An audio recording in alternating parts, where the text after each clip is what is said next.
There you are. I was worried you might stop to collect treasure chests opened by the seri along the way. It would have taken you so much longer to get here.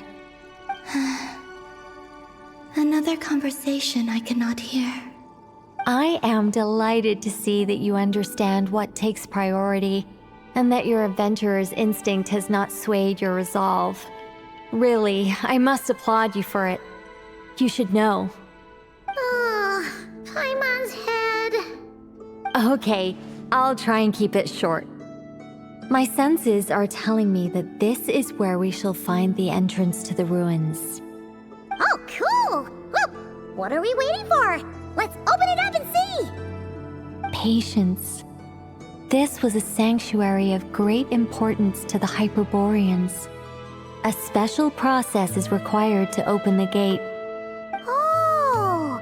Like the place that housed the Eternal Moon's marrow?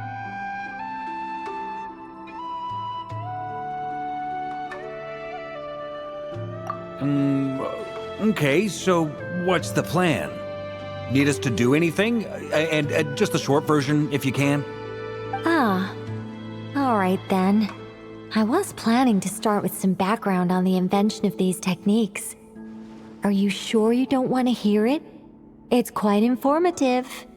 Remember what you were saying about priorities? Fine. Simply put, we need 3 human representatives to successfully undergo a process of Kuvaki resonance. Think of it as a test from the 3 moon goddesses to see if the entrants are qualified, with the most recognizable qualification being Kuvaki. Pretty sure Lauma would ace that test. Oh, wait. But we need 3 people. I also have no doubt that the moon chanter would be qualified.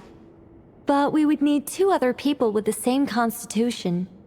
Therefore, the most feasible method is not so much to follow the rules, but to figure out how the test functions and find a workaround. I've done some research, and it turns out the mechanism is rather crude. We'll simply need humans to stand before it who have sufficient Kuvaki energy within them. I'm with you so far. How do we get the Kuvaki in them? The easiest way would be transfusion. Take some Kuvaki from Nod-Krai's soil, put it into the bloodstream, and get it circulating in the body. So we're going to cheat on the test? Precisely. There are other methods, but this is the simplest one. Cheating the system is much easier than trying to hide from it. Huh? Sorry? Does the idea of cheating upset you, Miss Lauma? No, that's not it. I suddenly had an idea. Ooh, what is it? It's about Moon Prayer Night. I figured out a way for Kutar to join in the festivities. Huh? But as Paimon said, we need to have our priorities straight. Let's get back to the test. I'll follow up with Nefer on the festival arrangements. Okay. Anyway, is this really the best method we have? A Kuvaki transfusion sounds dangerous, no matter how you slice it. If you think that's dangerous, wait till you hear the other methods. I'd be more than happy to go through them if you'd like. There are several. No need, we're good. Let's go with this one. Very well. Kuvaki transfusion it is. Now, I should mention that the risks can be greater or lower depending on individual compatibility. It would be rash to simply infuse the Kuvaki and hope for the best. If the body rejects it, the reaction can be quite severe. The symptoms are similar to another condition that some people living here suffer from, known as congenital Kuvaki sensitivity. So, before we execute our plan, I will perform a simple test of my own to see who is compatible and who is not. Once that is done, we will have to complete the resonance process as rapidly as possible. The participants must remain stationary while the Kuvaki circulates and bonds with them, and they mustn't eat or drink anything. What? No eating or drinking? That's some hardcore fasting. They'll all be monks by the time they're through. 3 days,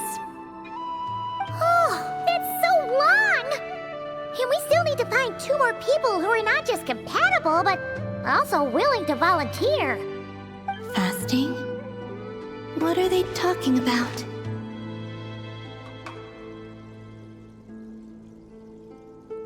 Really? Don't you want to think this through? Haha, count me in too. 3 days without food? I can handle that. Miss Nicole has made it clear that this is the easiest way. The way I see it, there's nothing else to discuss. It's time to step up. Yeah, you're right. In that case, Paimon volunteers to be captain of logistics. She'll keep the fires lit and grab some spare clothes to keep you comfortable. Then we'll start with you first, Traveler. Please step forward.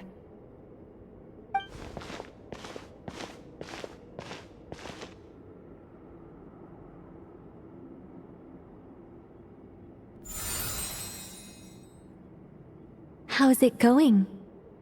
Do you feel anything?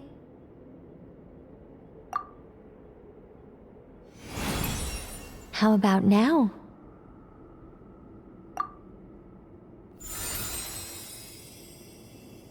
And now?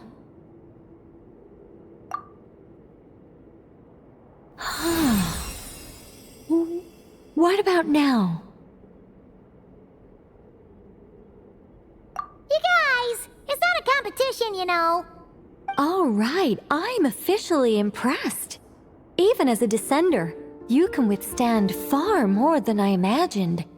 It's like I summoned a giant stone titan to arm wrestle you, and your arm hasn't even moved an inch. In my last attempt, I infused 5 times the amount of Kuvaki required. Yes, safe to say, compatibility won't be an issue for you. You're eligible to join.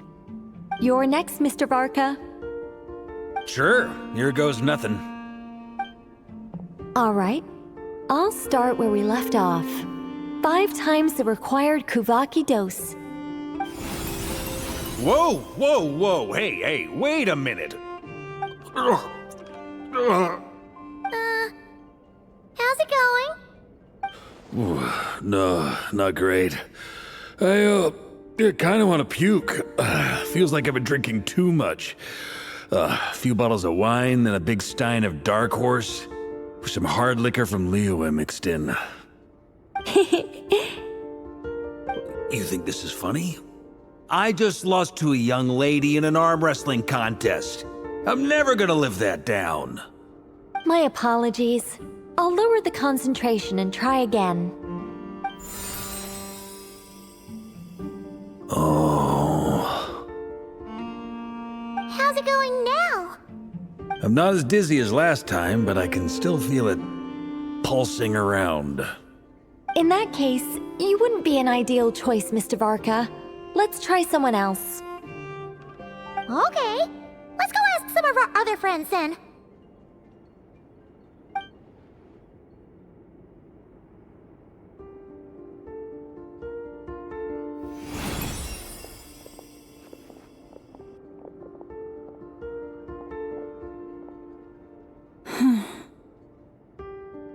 No surprises here, Miss Moonchanter. You're perfectly compatible. You may join.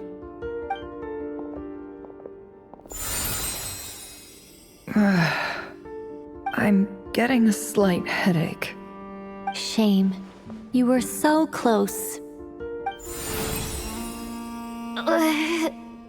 Whoa, I'm itching all over. Allergic reaction. We can't have that. Huh? Well, are you gonna start a what?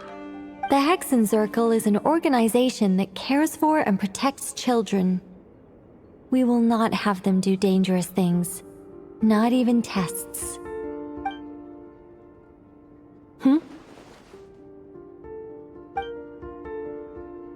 Is something the matter? The candidates have to be human. I guess that rules me out too. Huh. Everyone except the Moonchanter got beaten. Guess I don't need to feel so bad after all. I mean, looks like this isn't gonna be as easy as we thought. Perhaps I could ask for volunteers among the Frost Moon Scions. I'll see about talking to some trusted Lightkeeper colleagues. Itloa springs to mind. In fact, I think we had some former Frost Moon Scions join our ranks recently. Can you give me the scientific explanation for how the test works? I can probably make some kind of test bot. Then we can just zip through Nasha Town, going up to people and pressing a button to check their status. Wouldn't that be way easier? No. Wow! No elaboration for once. How about I contact the Knights of Favonia's garrison in the Wave Chaser plane? Shame that Lohan's already left. And that guy's even tougher than I am. Strange. The moon goddess is clearly revered by many people. So why is she on the brink of disappearing? She mentioned that the world has rejected her from the very beginning. And when we fought the Reikir of Salnari, it seemed like she exhausted her power for our sake. Also, Paimon's not sure revered is the right word for how people feel about her. Gratitude, certainly. For my part, anyway. It's basic reciprocity. She helped us, so she deserves our help in return. Yeah, even though she looked like she didn't care, she still saved a ton of people, including me. A review of the relevant data leads me to conclude that Miss Columbina is a good person. Yep, you bet! They really think so? I'm super surprised that Columbina isn't her actual name, though. I think it really suits her. It's light and graceful and... yeah, just a really pretty name. I know, right? Unfortunately, that's not our decision to make. Columbina. That was the code name the Fatui gave me. But it also came up in the song I heard when I was born. But... is that really all there is to it? What do I truly think of my own name? Is there anyone left who will still call me by that name?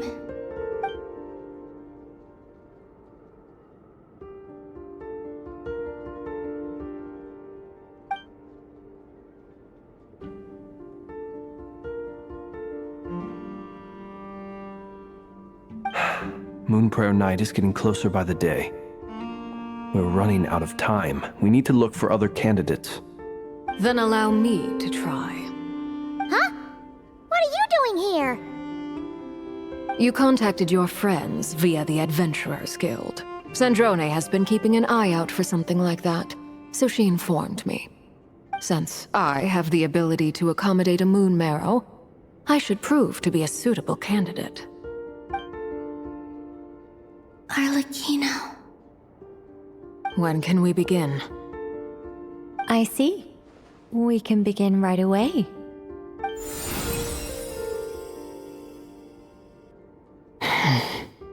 How was it? Did you feel any discomfort? Not at all. Then it seems we shan't need to look for additional candidates after all. Great!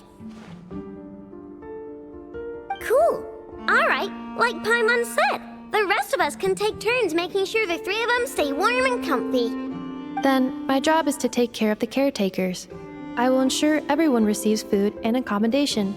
I'm ready as well.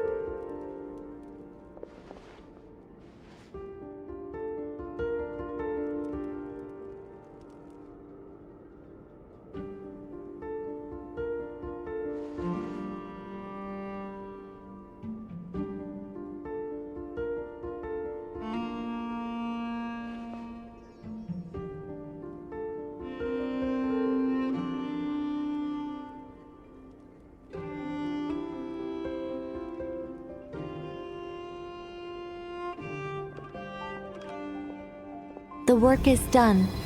The sacred scroll shut. The stars grow dim, the people silent. The white sun sets, the silver moon rises. O path to the temple, appear now before us.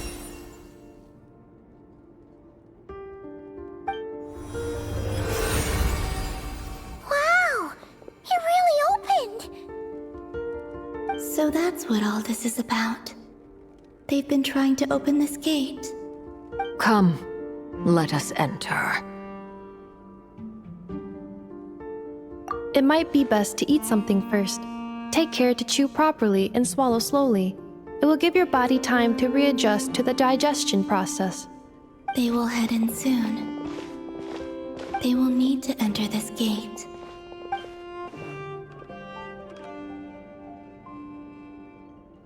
Huh? I cannot pass through. Is it because I have no physical body?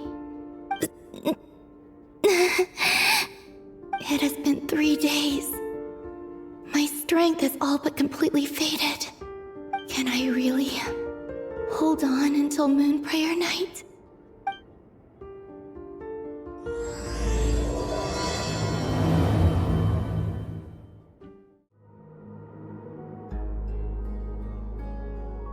Are these people... Judging by their clothes, they appear to be phantom Hyperboreans from the distant past. That could mean they have some clues about the moon goddess's name, right?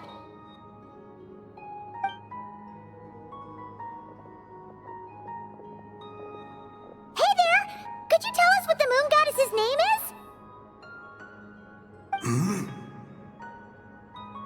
Sorry. That's probably a weird question, huh? How do we explain this? The moons are long gone, and their goddesses are dead. Their names no longer mean anything. When a new moon goddess is born, we will surely know her name. We have used every last resource at our disposal.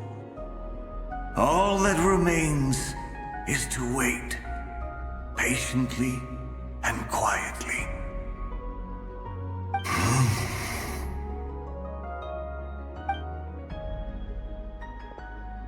Were the people of the past all this devout? It looks like this phantom doesn't intend to converse with us any further. Surely the new moon goddess he speaks of must be Columbina. Alas, Kuthar's birth came long after the age in which he lived.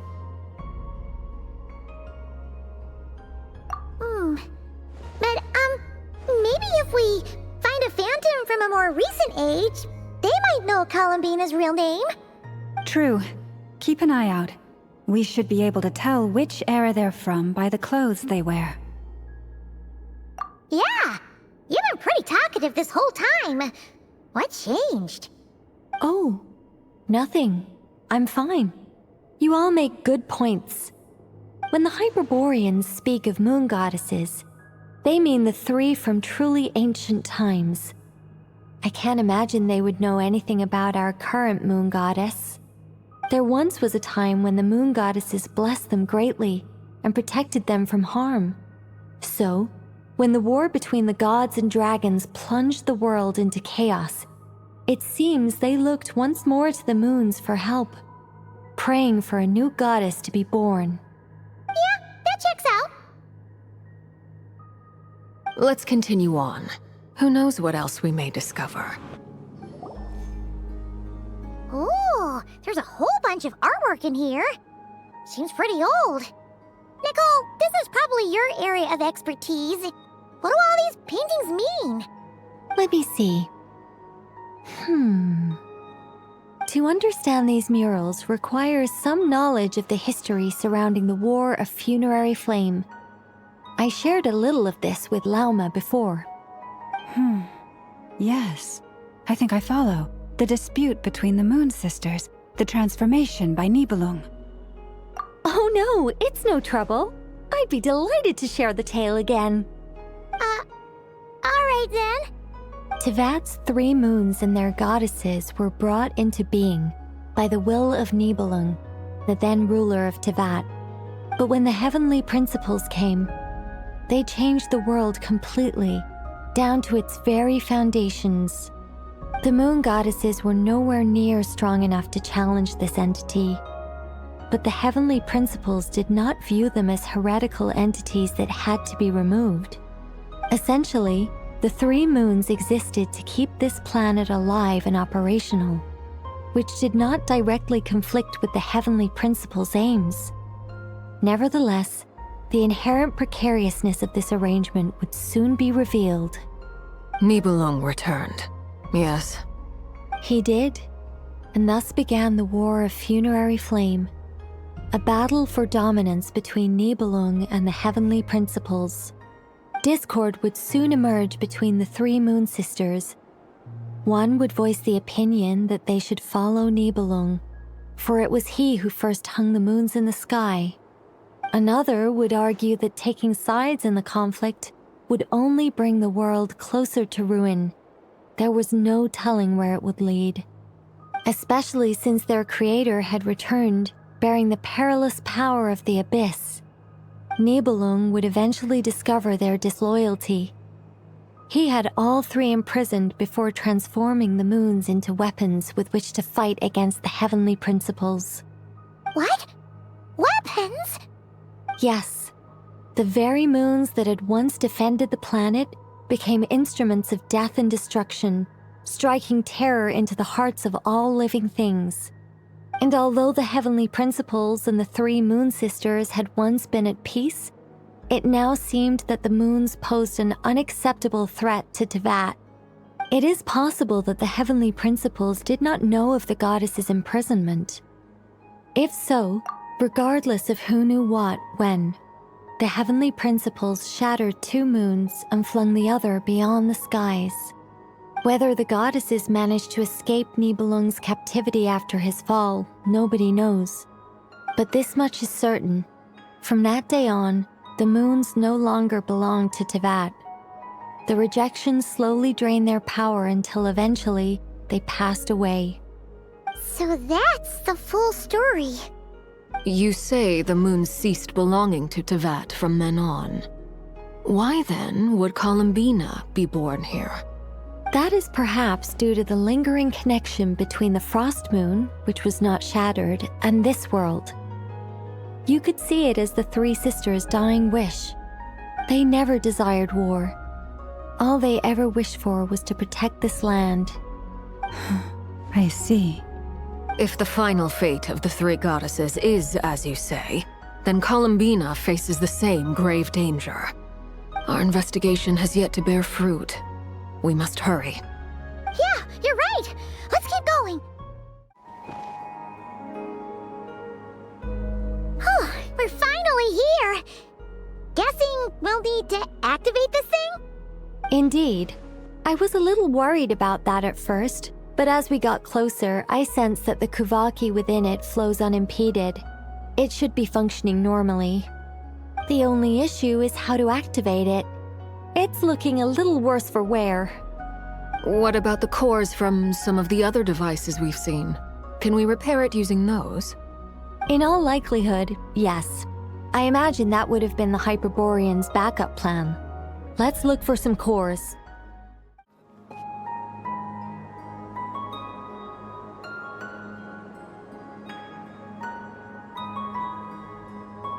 This is where the people of Hyperborea communicated with the moons. We need only place the moon marrow upon this platform on Moon Prayer Night, and we shall be able to open a portal to the moon and send our moon goddess back home. The assumption being, of course, that we can find her first. That's right. You want to know if it's safe there, don't you? And yet, she has no choice but to return. You know this. That's not the only issue here. This is the end of the line, right? We've explored everything we can. And despite looking at historical artwork and talking to people from Hyperborean times, we're still no closer to learning Columbina's name. If it's not too much trouble, could you tell me exactly what Alice said to you about finding her name? Oh, sure. What she said was... Then your first job is to find it. As a moon goddess, I'm sure she must have a name she identifies with. Neither Columbina nor Kutar is her true name, and she's never really accepted either of them. Is it not also possible that she has never had a true name? Not at any point in history? That would be a hard pill to swallow. But at this point, we may have to accept that that is the truth. No one knows how she came into being, and she certainly doesn't have parents in any sense that we're aware of. Perhaps she was never granted a name at all. But does that mean there's no way to get Columbina back? She's just gonna disappear and there's nothing we can do about it? Huh? Wait, why all this pessimism? Was it the way I phrased this question? You all seem to be taking this in completely the wrong way. Well, just because she's never had a real name in the past doesn't mean she can't have one now. What? Think about what Alice said again. She never once said that you'd have to find a new name, did she? Are you saying what I think you're saying? Yes. Names are anchors that connect us to the world. If she doesn't have one already, then all we have to do is create one, no? It's like... yes. Traveler, when you first arrived in Teyvat, do you think you would have turned around if someone behind you shouted, "Hey, Tumaini"? But what about now? I understand what you mean. Life is a long journey. Even the friends and family by our side can change over time. When people call you by different names, what matters isn't so much the words themselves, but what they symbolize. And of course, whether that resonates with you. Lumine. So, close your eyes and picture the moon goddess in your mind. If you were to call out to her in this moment, what would you say?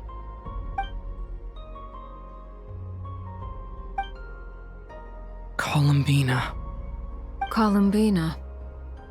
Paimon would call her Columbina too. Well, she has long forsaken everything that Kutar represents. I think from now on I should call her Columbina too. Well, it sounds to me like you found your answer. Are you sure? Is it really that simple?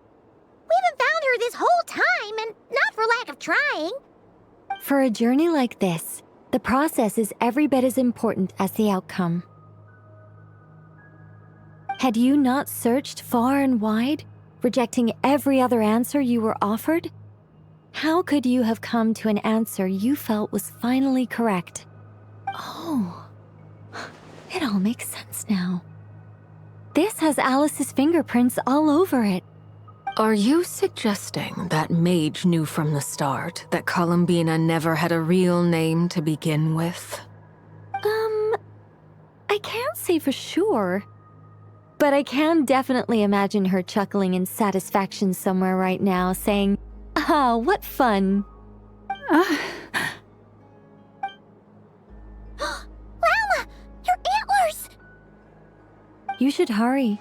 The festive moon has begun to rise. Do not worry, for when you called the name Columbina just now, I could sense that the power within was enough to summon back the moon goddess. The power within what? The name? Yes, so, the thing is...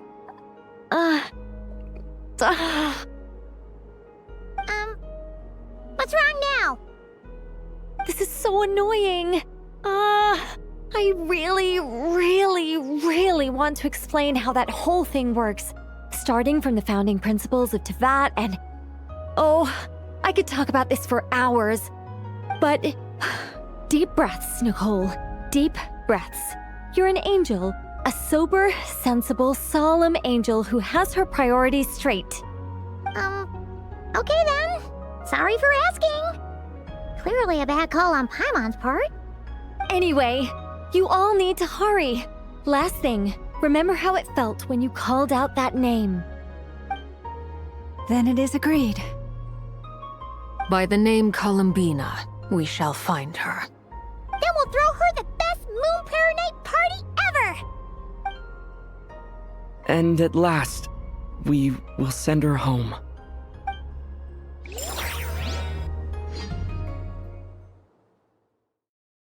I can barely move anymore. My consciousness is fading away. Have they come back out? I'd love to see them one more time.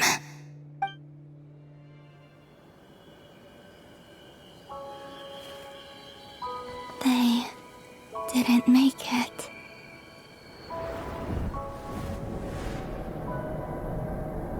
Could you tell me your name? My name is... Columbina!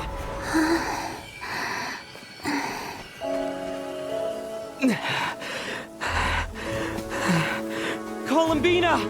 Are you here? Columbina! That's the name you gave when we first met. And it's what I've called you ever since. Columbina. It's a fine name. I have many fond memories of Columbina, and so do all of your friends.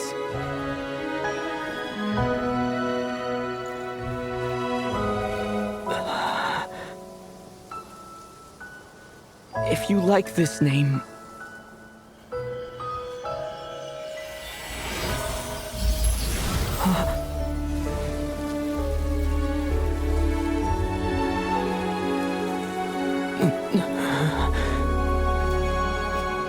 Looking for me? I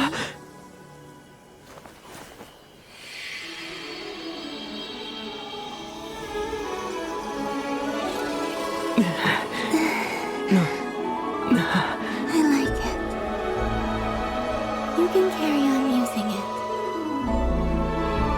My name is Columbina Hyposelenia.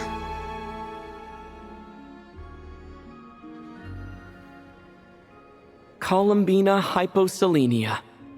That's a wonderful name. I never thought that Columbina would become my real name. But after I met you and my other friends, the things that this name stood for slowly began to change. It went from being a Fatui code name to something my friends call me.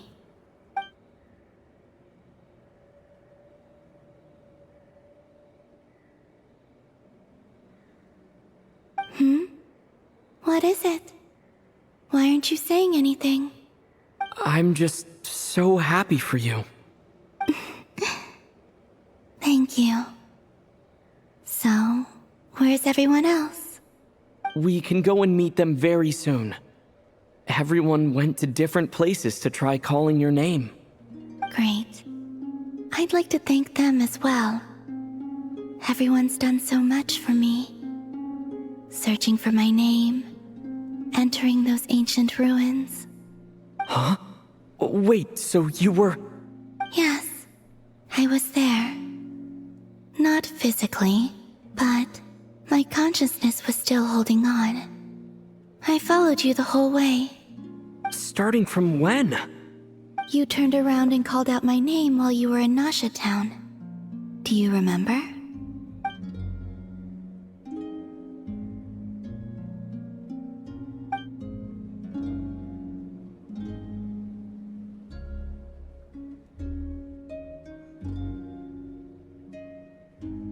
Let's go. We don't want to keep them waiting. Sure. In that case, come with me. But... before that, could you call my name one more time? Sure. Come with me, Columbina Hyposelenia.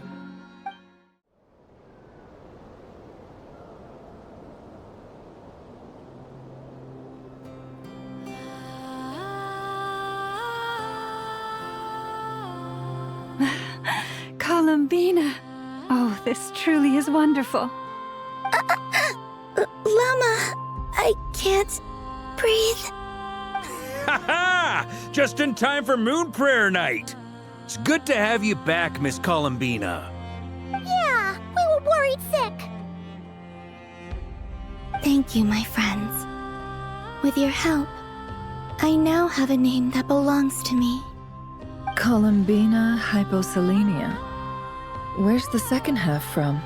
You added it yourself? That's right. It means... Born beneath the moon. Yes. And by extension, it can also mean born beneath this world. A fine name. Now, as much as it pains me to interrupt this beautiful reunion, I feel obliged to remind you that the Moon Prayer Night celebrations in Nasha Town have already begun. Don't you want to enjoy the festivities? There's so much to see and do. And some of the ambient lighting and entertainments were sponsored by the kind souls in the Hexen Circle.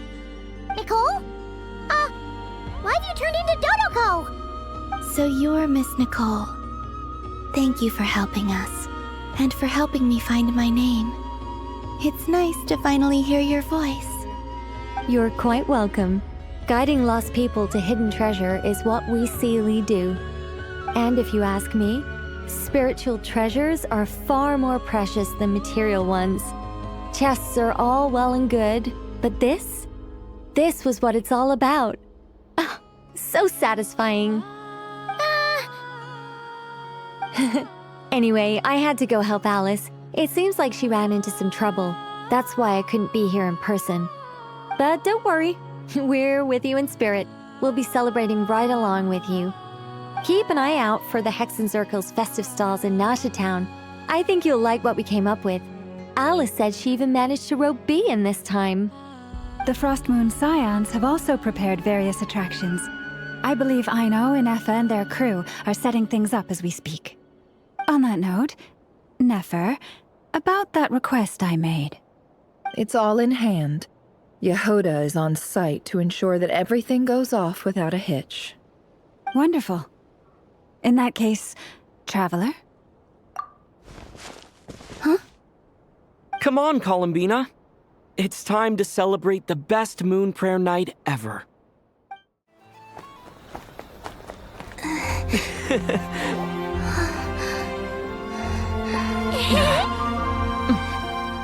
Hey, young lady. Would you like some Moon Prayer Night candy? Happy Moon Prayer Night. Oh, yeah. I almost forgot to say. Welcome home, Moon Goddess.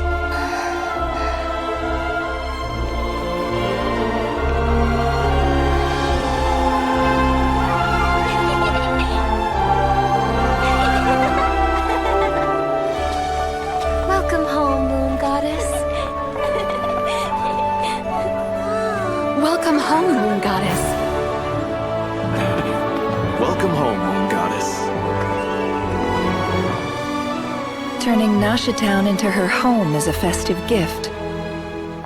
A rather brilliant idea.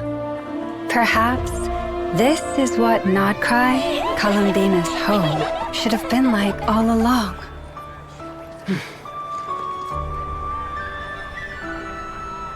Thank you for the gift. I like it a lot. This feels like the surprise of my life. I do. I never imagined I'd ever get to enjoy Moon Prayer Night with everyone so freely. If you're happy, we're happy. Quite a strategy you came up with. Hide the tree in the forest. It's not your usual style, Llama. Is there something about Moon Prayer Night that enhances what's in your head As well as the antlers on top? Apparently so. It even inspired a perennial penny pincher to use their resources for a greater cause. It truly is a magical festival.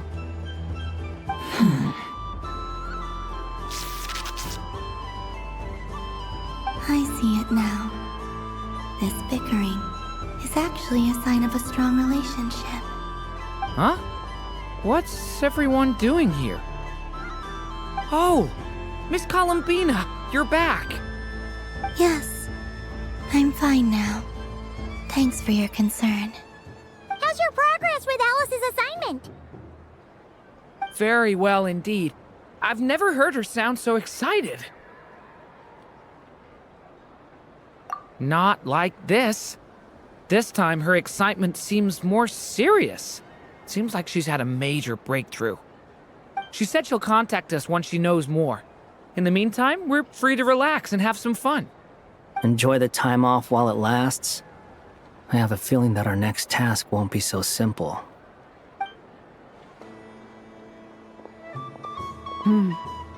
I should go.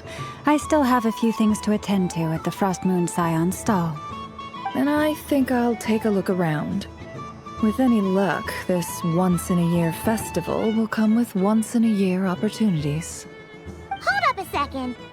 Where's Varka? I believe he made a beeline for the flagship the moment he entered Nasha Town.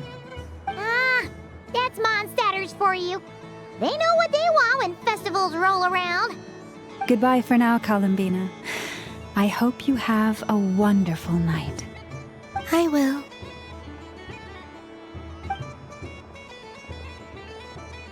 Well, in that case, don't you stand there. Get out there and have some fun. You'll definitely get a warm welcome at every stall. Oh, also, take this map with you. It's a guide to the festival. Frostmoon Scion stall is over here. Lauma's invited a whole bunch of cute animals to celebrate, too. Over there is the Hexen section. Alice seemed more excited than anyone about this festival, so she insisted on making it a grand affair. Oh, and then there's the Nasha Town local specialties, including... Actually, forget that. Better if you go check them out for yourself. Thank you. It looks like a lot of fun. You're not coming with me? We'll be around. But don't you want to browse by yourself for a bit first?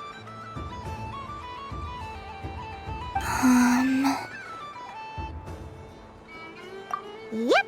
If you find something you like and want to try it out together, just give us a shout. We'll be right with you. Otherwise, just relax and enjoy yourself. There's so much on offer, so try to experience as much as you can. And don't forget to stuff yourself with all the delicious festival food.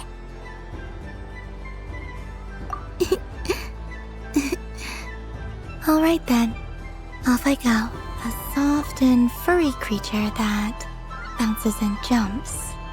Welcome home, Moon Goddess. This one talks too.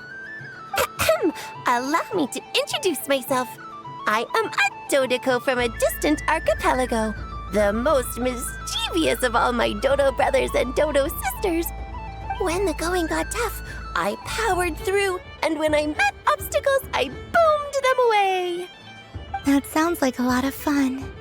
Doesn't it just? Oh, but then the trouble started. Recently, I found a lovely beach, the same beautiful jelly color as my hometown, and so I dove in to have a look. Only to find it overgrown with seagrass and nasty little spiky fish everywhere, looking to turn me into a Dodoco kebab. I made it back to shore by the skin of my teeth, but my tail was sorely hurt. Couldn't you just boom them away? Oh, I wanted to, believe me. But I've heard that you, Moon Goddess, can understand animal speech. The last thing I wanted was to cause a gigantic fuss and get taken to court by a school of spiky fish. I'd be driven out of these waters for good, and my winter holiday would be ruined. And so, dear Moon Goddess, I was wondering if you might lend me your allegiance. Are you roping me into a crime? Oh, let's call it a once-in-a-lifetime carefree adventure. Does that sound better? All the festival goers tonight are dressed up as the moon goddess. But there's nothing to say that the moon goddess can't disguise herself as a Dodoko, is there? Besides, this is your home. You should be free to be whoever you wish. I'm afraid I'm not well acquainted with Dodokos, Madam Mage. Oh, that's quite all right. We Dodokos are innocent, happy creatures with a free-spirited nature. Many, like myself, are mischievous troublemakers. Others are lazy souls who like nothing better than to lie down on a nice rock and take a nap. In our eyes, every creature who yearns for happiness and freedom is a Dodoko. But perhaps in yours, we Dodoko are a fluffier and more mischievous breed of Kuhenki? Yes, that is a much easier image to follow. Oh, wonderful! Then let's play! Grab onto my tail and follow me into the sea! Time to settle some scores with the bad guys! Ooh, a remarkable talent! So, what do you make of it? The use of Jumpy Dumpties doesn't come as naturally to me as Kuvaki, but their unpredictability makes it fun. I think they call this novelty. Indeed! And how did it feel blowing those pesky nuisances away? Not bad. Any guilt? What do you mean? Oh, wonderful! Lovely answers to all 3 questions. You've passed the safety test. Now I can give this special bomb to you as a souvenir. Remember, if you find any meanies living on the moon, you can use this to boom them into oblivion. I will. Welcome home, Moon Goddess. Oh, you're the genuine article. Alice was right. This moon prayer night was worth watching after all. Another one that talks. Greetings. Pleased to make your acquaintance. I am the Hexenzirkel member they call B. Barbeloth Trismegistus. Columbina Hyposelenia. Pleased to meet you too. Hyposelenia. A fine name indeed. Now then, Miss Columbina, do you wish to hear a mage's divination? Divination? The Frost Moon Scions used to ask me what would happen in the future. Is this like that? From the perspective of the one seeking answers, perhaps. As you look to your journey ahead, if you seek to understand the unknown, resolve your doubts, and soothe the confusion in your heart, divination could be for you. The unknowns on my journey. Of course, if one wishes to peer into fate, then hydromancy is the more precise option. But that is a complex affair, and to relegate that majestic art to the status of a festive amusement would seem somewhat uncouth. Besides, it is sometimes better to not know fate with great certainty. Hence, I shall use the suitably festive Luna Arcana to tell your fortune instead. It is more popular with the youth in any case. Lunar Arcana. Indeed. Unlike hydromancy, this will only display possibilities and trends.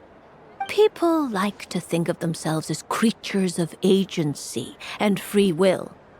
Peering too far and too clearly into the future is detrimental to both body and soul. I'd like to give it a try. Of course you may. Come then, take a seat, Miss Columbina. Before we begin, are there any specific questions you would like to ask? Let's stick to general possibilities and trends, like you suggested. Ah, very well. Then I shall use the basic Lunar Arcana deck.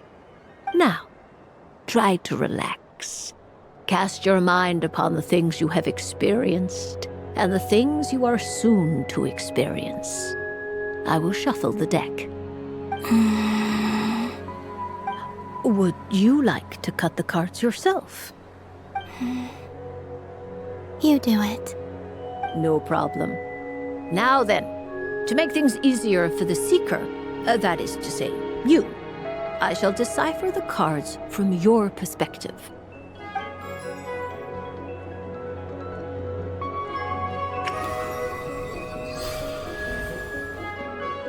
Please, draw the first lunar arcana. This represents destiny and is... Now, draw your second card. This will stand for the past, the sum of all your experiences that have come before. And now the third arcana. This is the present, your interpretation of the current moment. Finally, the last card. This shall speak of the future, which... Oh. Kuvaki Pulse? Fascinating. I've never encountered this before in my role as a diviner. Something has exerted an influence upon this card, causing it to leave its designated position.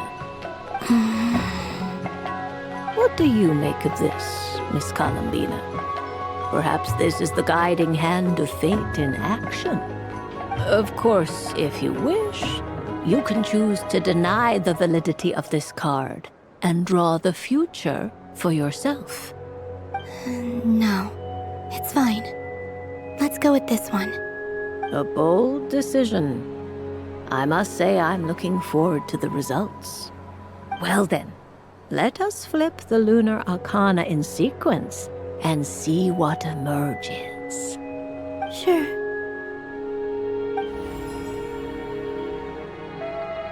First, destiny. No surprises here. The card that represents yours is the moon. The moon. Indeed. The moon can represent the truth at some times, but deception at others. False peace, destructive calamity, and the world-changing power that lies within. When the moon is placed on the destiny tile, it indicates that your destiny is not what it may appear on the surface. Instead, it may yet have a hidden side. It symbolizes a journey through the fog, fraught with uncertainty and deception, where one must face inner challenges head-on. I don't understand. Patience, my dear. This is but the first card, which serves as a basis for the interpretations that follow. Our divination will only grow clearer from here on out. Now then, flip the second card, the one that speaks for the past. The Hermit, but inverted. Inverted? Yes. The Hermit symbolizes solitude, introspection, and the pursuit of truth. When inverted, it represents isolation, truth out of reach, and a path that leads one astray. Combined with the moon as one's destiny, the Hermit inverted represents a choice you made to stand alone in the past.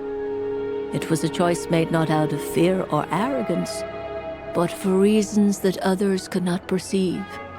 You fumbled through the darkness without a guide, but you did not find your way. Rather, you went astray. More than once, it would seem.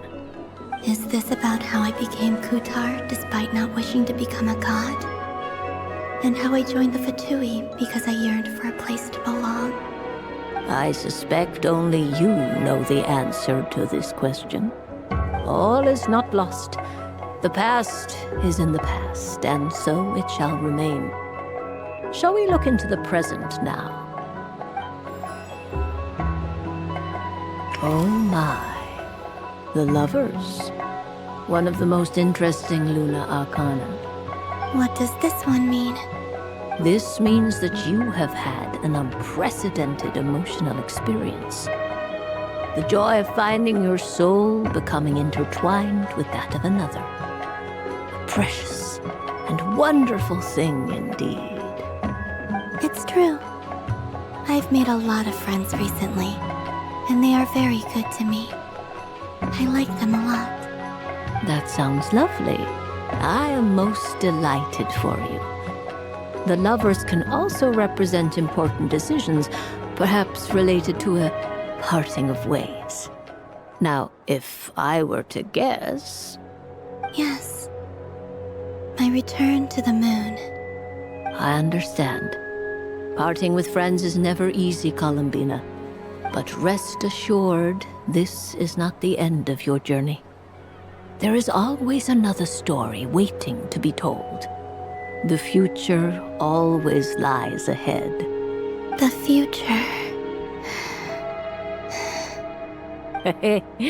Well now, it's finally time to flip this most mysterious of cards. Why did it appear? And what does it wish to tell you? I'm ready. Very well. Flip this card and see what lies on the other side. Oh. Miss Barbeloth? What is it? This card is death. That doesn't sound very good. It depends on how we interpret it.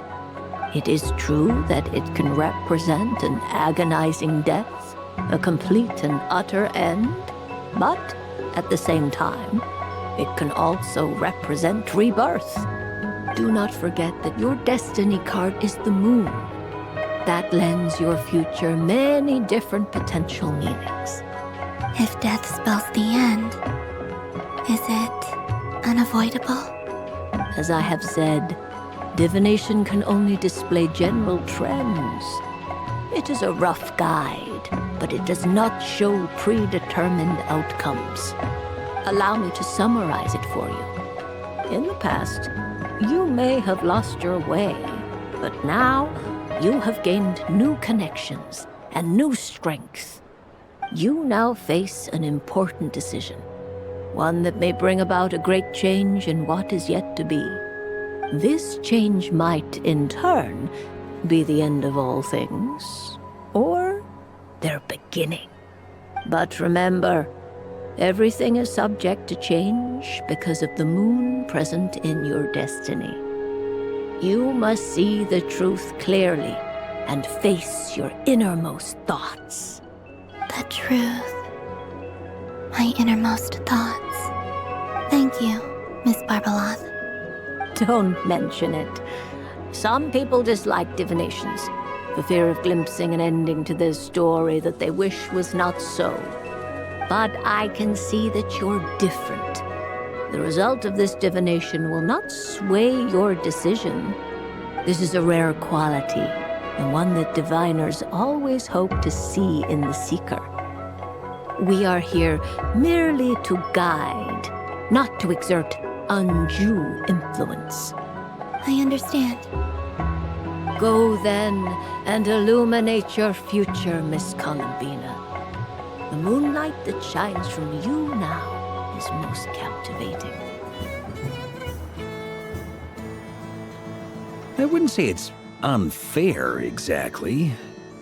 I mean, your voice goes right into people's heads. How would you explain that to the kids? You can't just explain it away as magic. Is something the matter? Ah, Miss Columbina! No, nothing you need to worry yourself about. Ah, impeccable timing. Stick around for a second, Miss Columbina. I need your input on something. This self-proclaimed Knight of Justice has yet to give me a satisfactory answer. I, for one, would like to hear your verdict on the matter. Hey, now, I left the flagship just to help you out, Miss Nicole. What's going on? So Alice and I are both using long-range remote control spells that work on similar principles, allowing us to attend this festive fair in Dottore form. Sorry, let me backtrack a little. While similar, there are some key differences. Alice, being a great mage, wanted her Dottore to reflect something of her own charm and mystique. So she adjusted the way its tail moves when it spins around. An entirely gratuitous move, in my opinion.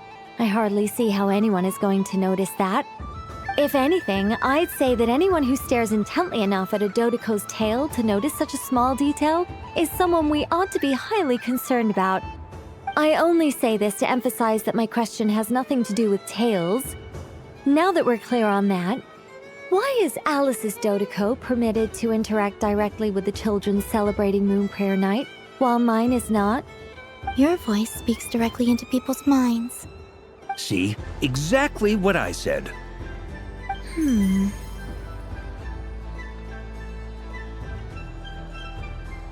Miss Nicole? Ugh, I can't stand it. I know that probably makes me sound like a whiny child acting out in front of their parents.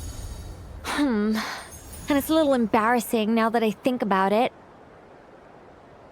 But hey, I said it now, I can't take it back. That would be even more embarrassing. Also, don't go reading too much into that analogy. It was off the top of my head. I'm actually an awful lot older than either of you. Miss Nicole, are you saying that you'd like someone to play the game you've prepared? I'm not so invested in that. It's just something cobbled together using items I borrowed from Alice. She probably didn't even make them herself. The point is, I want to know everyone's thoughts after they receive their prizes.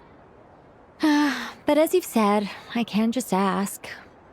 I've been biting my lip for so long, and I've had no one to vent my frustrations on. I thought this was going to be a nice, straightforward festival where I'd get the chance to guide people to treasure. Well, can I play? I can't guarantee that I'll win a prize, but... You will? I'd like to try. Then what are we waiting for? Let the game begin! It's like they forgot I was ever here. Congratulations, Miss Columbina!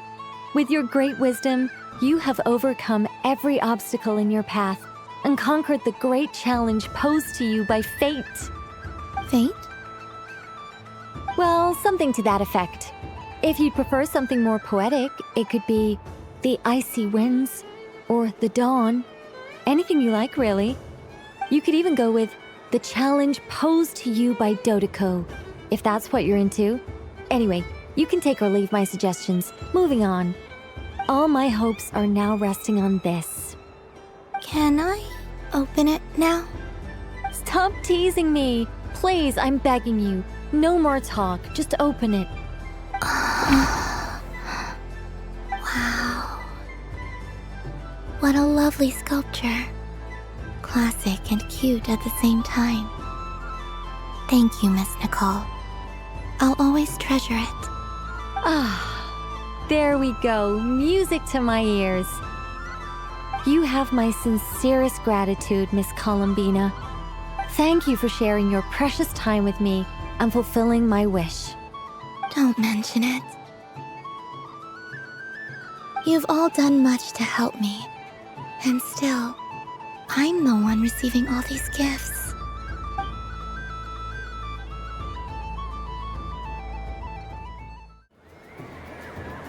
But I was aiming right at it! Aw, what a pity. I saw it with my own eyes. You were so close. So very close. That's not true! It dodged out of the way right as I was about to snag it! I'm sorry? You heard me! This paper frog can move! I swear! Dear, oh dear, what are you saying? How could a paper frog move? Unless you believe there really is magic in this world. Even if I, the mere humble merchant that I am, knew such magic, surely I would not use it on a paper frog. I'd sooner give Mora legs, so it could walk right into my purse. My dear, dear customer, why not have one more try? This time I'll give you 12% off, a very generous discount for one of my most regular customers. Just think about how much experience you have under your belt now. You're sure to win the next one. Darn, I used up all my coins. I'll be right back. Just gonna fetch some more from my house. Take your time, but don't take too long. This event is Moon Prayer Night only. Miss it, and you'll have to wait a whole year before I'm back. Next customer, please. Welcome. Hello. Whoa! What's this bigwig doing over here? How do I tell my employees not to go running around this time? Shooting them a glance won't work. I haven't known them long enough. Dory? Why, hello there, Miss Columbina. Would you like to play my ring toss game? The rules are very simple, and it's easy to get the hang of. How much for a round? Oh, first time's free. Not a single mora. After that, well, we can cross that bridge if and when we come to it. But with your sharp skills, I'm sure you'll win all the prizes in one fell swoop. That was an obvious enough hint for them, right? Right? Let's see now. Let's see. Wow, very good. That's the highest score we've had all night. And here's your prize. Now, how about another round? As for the cost... Happy Moon Prayer Night, Miss Columbina. Happy Moon Prayer Night, Durin and Hat Guy. Are you here to play the game? Yes.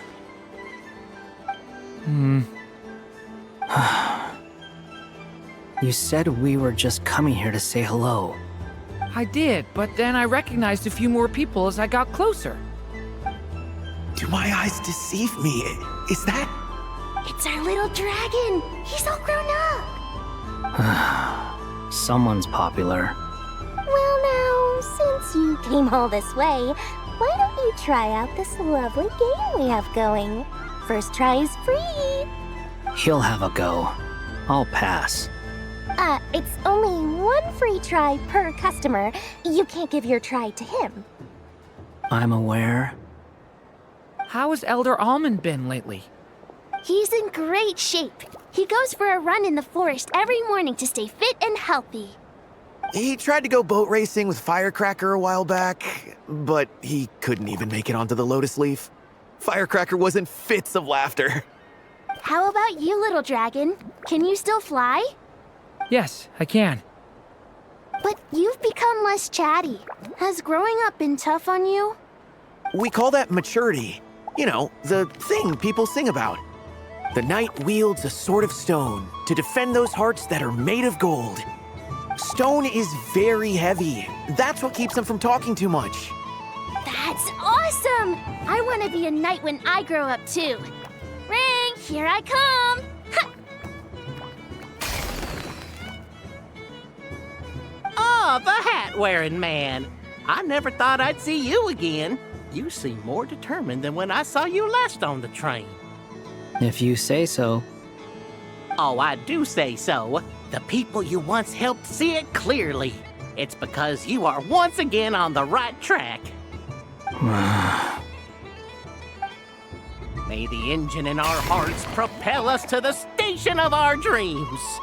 I can move! I can move now, Roselle! What are they doing? Running into the rings like that? You got them all so quickly! I've never seen anything like this in all my travels. Is this guy actually an old friend of theirs? But how? They're origami animals and clockwork people from a fairy tale. Getting to know them would be quite an arduous task, unless they share a hometown? I have to get to the bottom of this. Next time I see the Great Mage Alice, I shall demand answers. Thank you, Dory. I had a lot of fun. Now for your prize. Where did I put it? Give me a moment to dig it out. Oh, sweet grand prize. How I wish I didn't have to let you go. Good thing I've already turned a profit from the customers earlier in the night. Otherwise, I'd have wasted all my hard work. Okay, I'm back. What? I leave for 2 seconds and someone's already claimed the grand prize? Oh, well, these things happen, you know? Perhaps you'd be interested in one of the other prizes instead. We've got all kinds of wonderful goodies here. Is this the thing you wanted? Here, you can have it. Huh? But... Don't worry about it. It will be happier with you. Oh, thanks so much, miss. Moon Goddess. Oh, goodness gracious, Columbina. Give me strength. How am I supposed to make any more money from this child at this rate? Daddy, look! That's the game I was telling you about! Forget it. She is the Moon Goddess after all. I'll think of some other way to swing this. Maybe I can try to hook this new kid. Huh? Oh, someone already won the grand prize. You can take mine if you want. What? Why? Why are all these bleeding hearts coming here to ruin my business? Happy Moon Prayer Night, everyone. Happy Moon Prayer Night. Dodoko's Whirligig! Come check out Dodoko's Whirligig! Ah, welcome home, Moon Goddess. Might I ask what this is? Ah, it's a very special amusement sponsored by the Great Mage herself. Ride on a soft and furry Dodoko and embark on an unforgettable adventure. I say that, but I'm just following a script here. Who is this mage, anyway? And what the heck is a Dodoko? I'd like to ride. No problem. But, are you by yourself?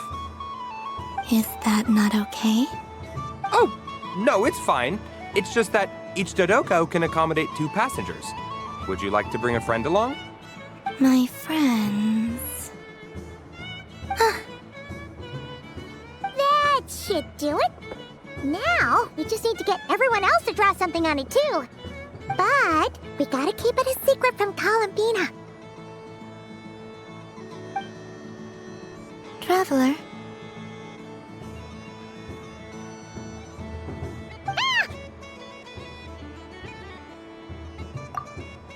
I want to go on that ride. Will you join me?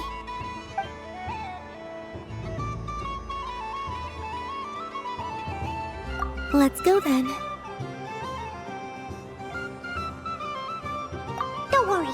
Paimon will do the rounds. You go have fun.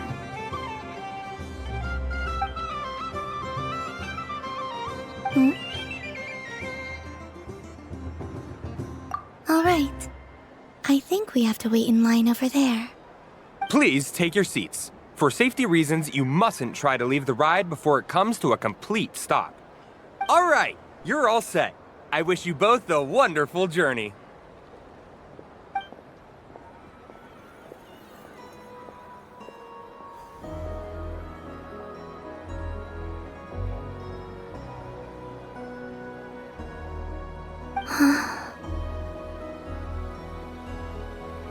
Not bad.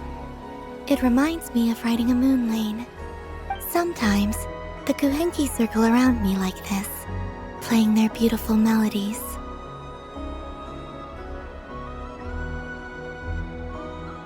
Yeah, I'm going to miss them.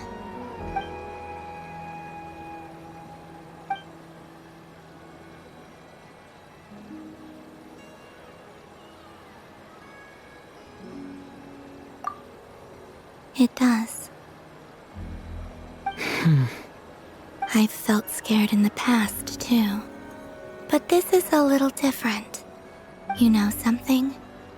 I got to see a lot of fascinating things during my disappearance. I saw how the Frost Moon Scions act around their families. So different than how they used to act in my presence. And I also saw how they interact with their friends. It made me curious at first. Why do people act so sincere when they're worshipping gods, but save their truest, warmest feelings for each other? Slowly, I came to realize that it's because they trust one another. They know, deep down, that they'll be accepted for who they are. All of it. The good and the bad. I know. I knew it the moment you started calling out my name. What I fear now is the end. I fear losing all this the very night I have gained it.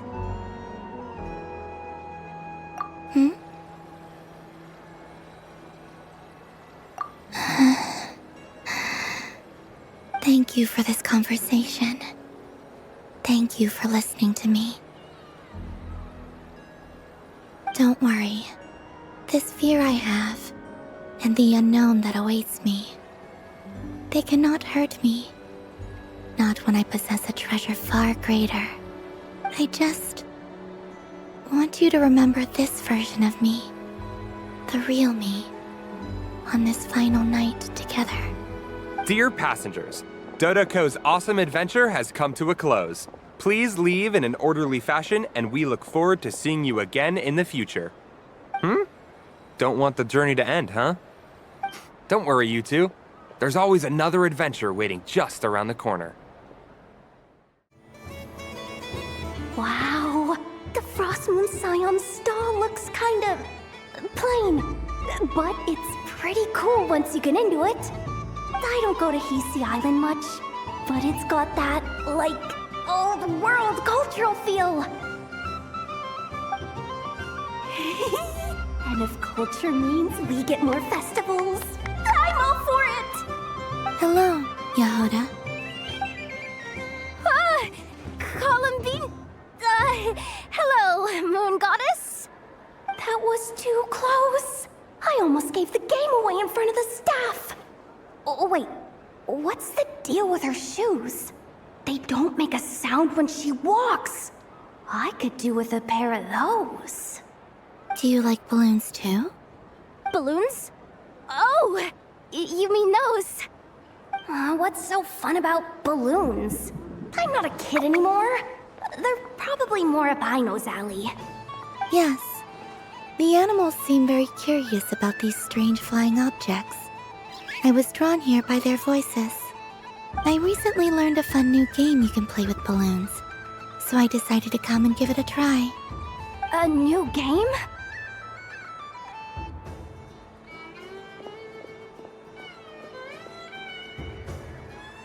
Hello. Welcome home, Moon Goddess. Here to buy some balloons? Yes. Could you give me a few that haven't been inflated yet? Are you sure? I guess it's not a problem, but... Yes, please. Thank you. Uninflated balloons? But those are just little rubber pouches. What does she want with those? Would you like to play the balloon game, Yehoda? Huh? Sure. I guess. How do you play it? Wait here a moment.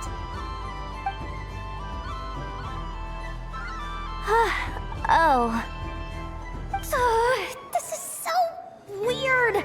What have I got myself into now? I thought I saw Columbina nearby. Uh-oh! That's the fourth Harbinger! Although she's helped us out quite a bit, she's good people, right? Is she looking for Columbina? Oh, guess that's my ticket out of here. I'm not sure my heart can take being sandwiched between two Harbingers.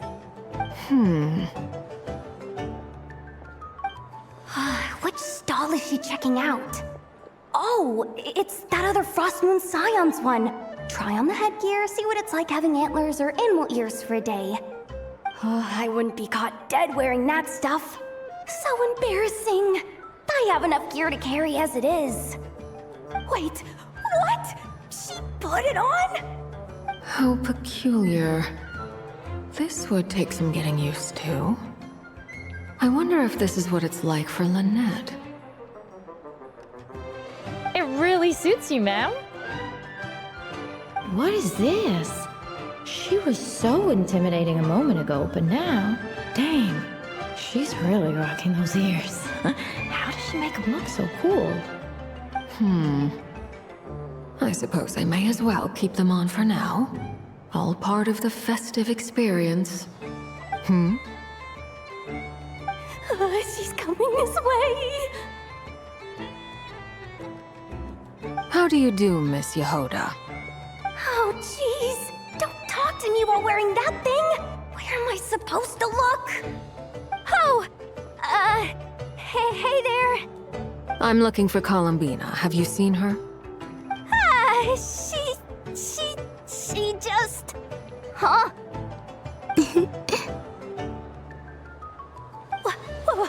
Wait, is that what she meant by balloon game?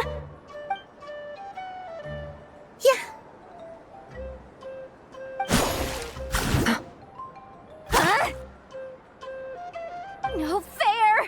How come I get caught in the crossfire? An ambush from the rear? Is this a declaration of war, Columbina? Would you like to play too, Arlecchino? Seriously? Are they gonna start some beef right here, right now? Gladly. That said, I believe there is another who would like to join. Boss Nev! Thank goodness! You've gotta get me out of here! Things are kicking off big time! Hello there. I'd like 10... no, make that 20 balloons, please. Uninflated. What? Miss Moon Goddess, I hope you're prepared to pay the price for assaulting my employee. Welcome to the game, Nefer. Just to be clear, let's keep this a fair fight, okay? No strange powers, please and thank you. Naturally. Don't just stand there, Yehoda. Aren't you going to team up with me? Huh? Do I have to? Of course.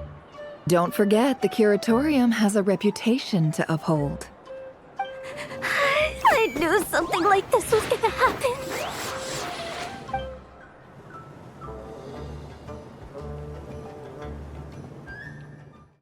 Moon Prayer Candy! Beautiful, tasty Moon Prayer Candy! Buy a whole box, share it with your friends and family! Candy? To share? I wonder what flavors everyone would like. Welcome home, Moon Goddess. Fancy a box of Moon Prayer Candy? Sure. I knew you would. Now, what flavor would you like? I'm not sure. What flavors do you have? Is this for yourself or as a gift? A gift for my friends. Ah, I see. In that case, I'd recommend apple, lockaberry, or midsummerberry. Those are the most popular. Do you have nocturnal blossom flavor? Huh. I've seen couples give those as gifts before, but I did not know they were edible. No? Okay then. Moonfall silver? You did say this was for friends, right?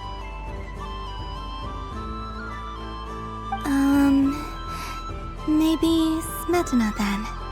Hey, now that's a creative idea! I've never tried it before, but if you're happy to wait, I can see about whipping up a batch on the spot. While we're at it, you got any other ideas?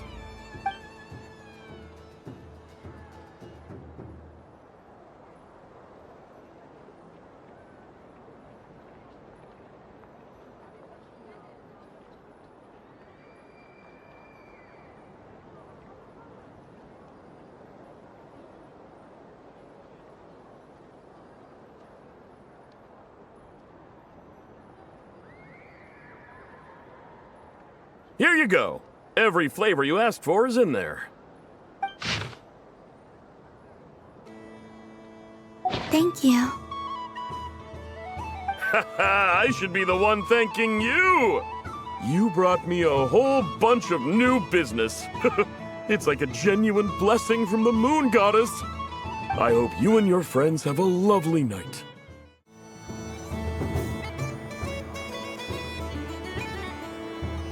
This doesn't make any sense! How am I losing every single time? Wait, Inefa, you're cheating, aren't you? Yeah, that must be it. I am not cheating, Aino. Uh-oh, sounds like Inefa's turning into a big baloney bot. I think it's time for some serious maintenance. Moon Goddess, help me. Miss Columbina, Aino is attempting to cheat. What the? I'm not the cheater! You're the cheater! How dare you throw it back at me?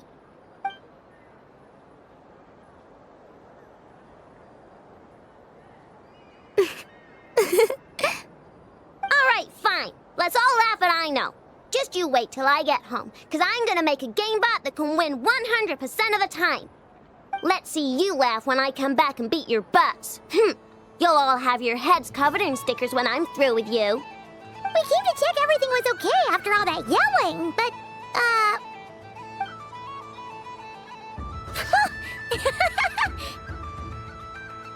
Whatever it is, it sounds like cheating is allowed. Kuhenki concentration. Each player starts with differently colored kuhenki. Each round, they draw one kuhenki from their opponent. When a player has two kuhenki of the same color, they make a pair and can be discarded. Any that can't form a pair must be kept. The round ends when a player can't form any more kuhenki pairs, and that player gets a sticker.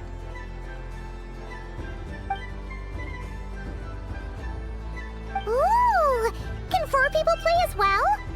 That is fine, so long as the turn order is fixed beforehand.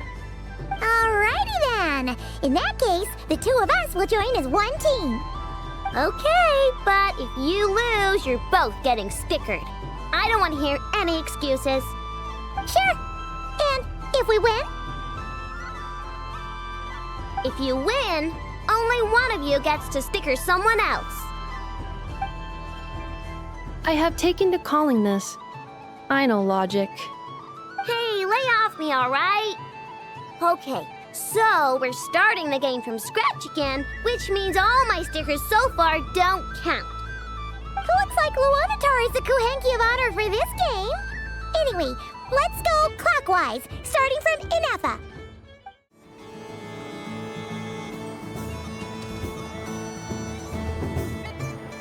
Let me pick a good one. What's it gonna be? You're not looking very pleased with yourself there. What happened to being a huge Grumposaurus? I won. Duh.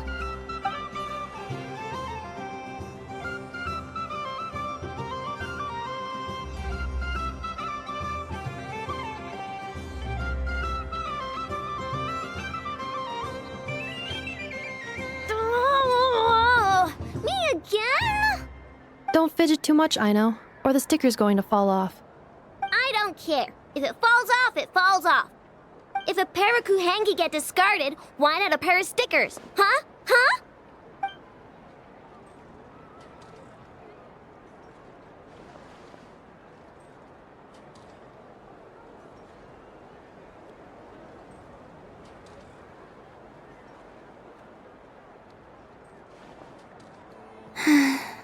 I've lost. Sticker, sticker, sticker!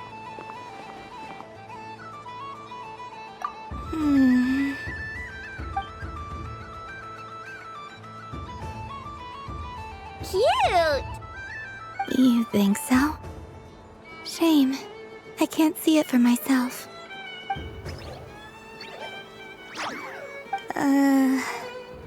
What did Luanatar say? She said it looks so cute that she wants me to lose a few more rounds.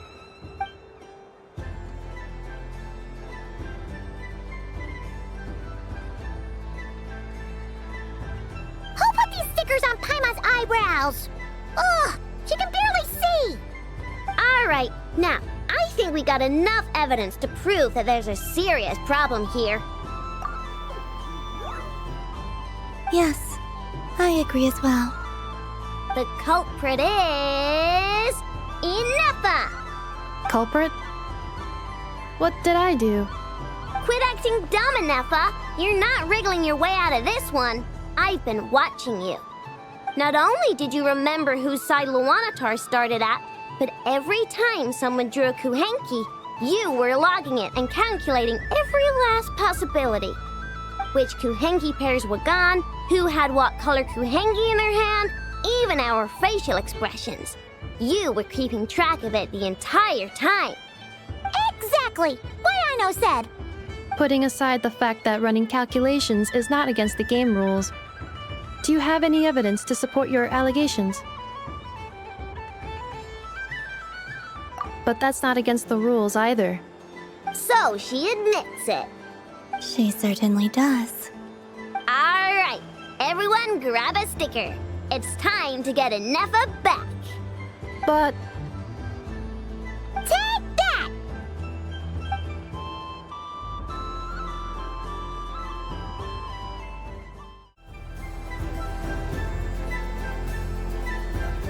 What is going on over here?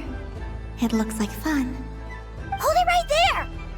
You can't run away from me, Moon Goddess. Are you talking to me?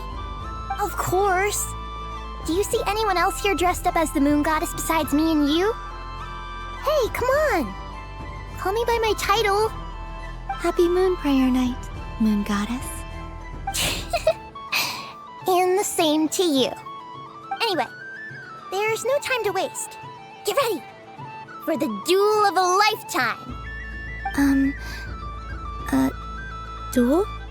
Meet my partner, Stacko. Come on out, Stacko! Well, don't just stand there. Let's see your partner. Partner?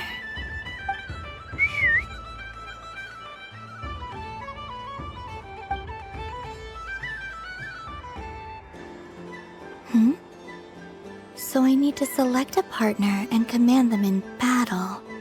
Partner. I need a partner.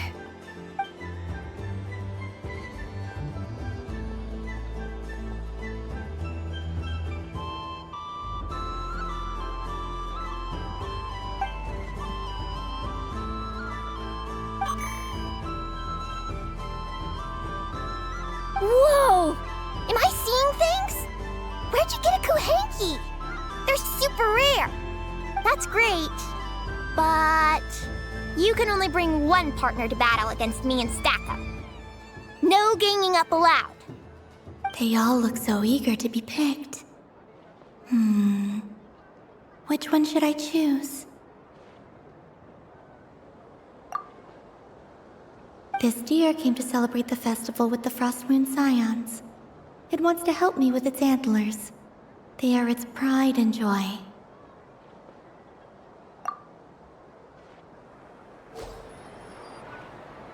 Testing! Testing! Oh, this is an emergency broadcast! An exciting battle is about to take place right here at the Nasha Town Special Arena! In this corner, we have the Moon Goddess and her robot partner. And in the other, we have the Moon Goddess and her Rhyme-Horn Deer partner. Only one Moon Goddess can be victorious in this ultimate battle of destiny. But who will it be? There's only one way to find out. Now, without further ado, let the Battle of the Moons begin! I don't care who we're up against. Stacko and I ain't gonna lose. Let's strike first. Stacko, formation shift. Ho ho ho! The robot has kicked things off with a change of formation. But how will this affect the battle? Nobody knows. luscious play from the opposing team! This moon goddess has come prepared! Where will it go from here? Okay then. Stacko, maintain formation and enter your empowered state. Empowered state! There we go! Now we're talking! Absorbing the immense Kuvaki present on Moon Prayer Night, this lean, mean machine has greatly increased its offensive power! Here it comes! A Lockaberry! Oh, what could the Moon Goddess be planning now? Frankly, I don't have a clue, so your guess is as good as mine. The battle is heating up fast! I'm about to start sweating machine oil over here! Go for it, Stacko! Set Kuvaki to maximum! Can their opponents withstand this blow? And what will this moon goddess do? Don't be afraid. Fight however you wish. What the? The rhyme horn deer's antlers are glowing! It absorbs the Kuvaki from its opponent and uses that same power to deal a devastating counterattack! There goes the robot's formation! Stacko! Oh, Stacko is down for the count! Our winner is the Moon Goddess!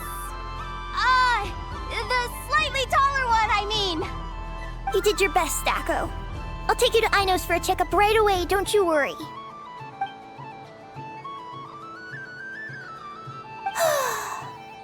Well, you beat me fair and square, I guess. Honestly, I underestimated you. Won't make that mistake again. I think my partner deserves most of the credit. Just you wait. When I'm a little bit older, I'm gonna come back a whole lot stronger. You ready for a rematch? And done! Here, take a look! I think it looks quite funny. Well, Paimon thinks it's super cute. It looks like a silly chic badger and a rhyme-horn deer that's about to fall asleep. Maybe I'll stand on the chic badger's side instead.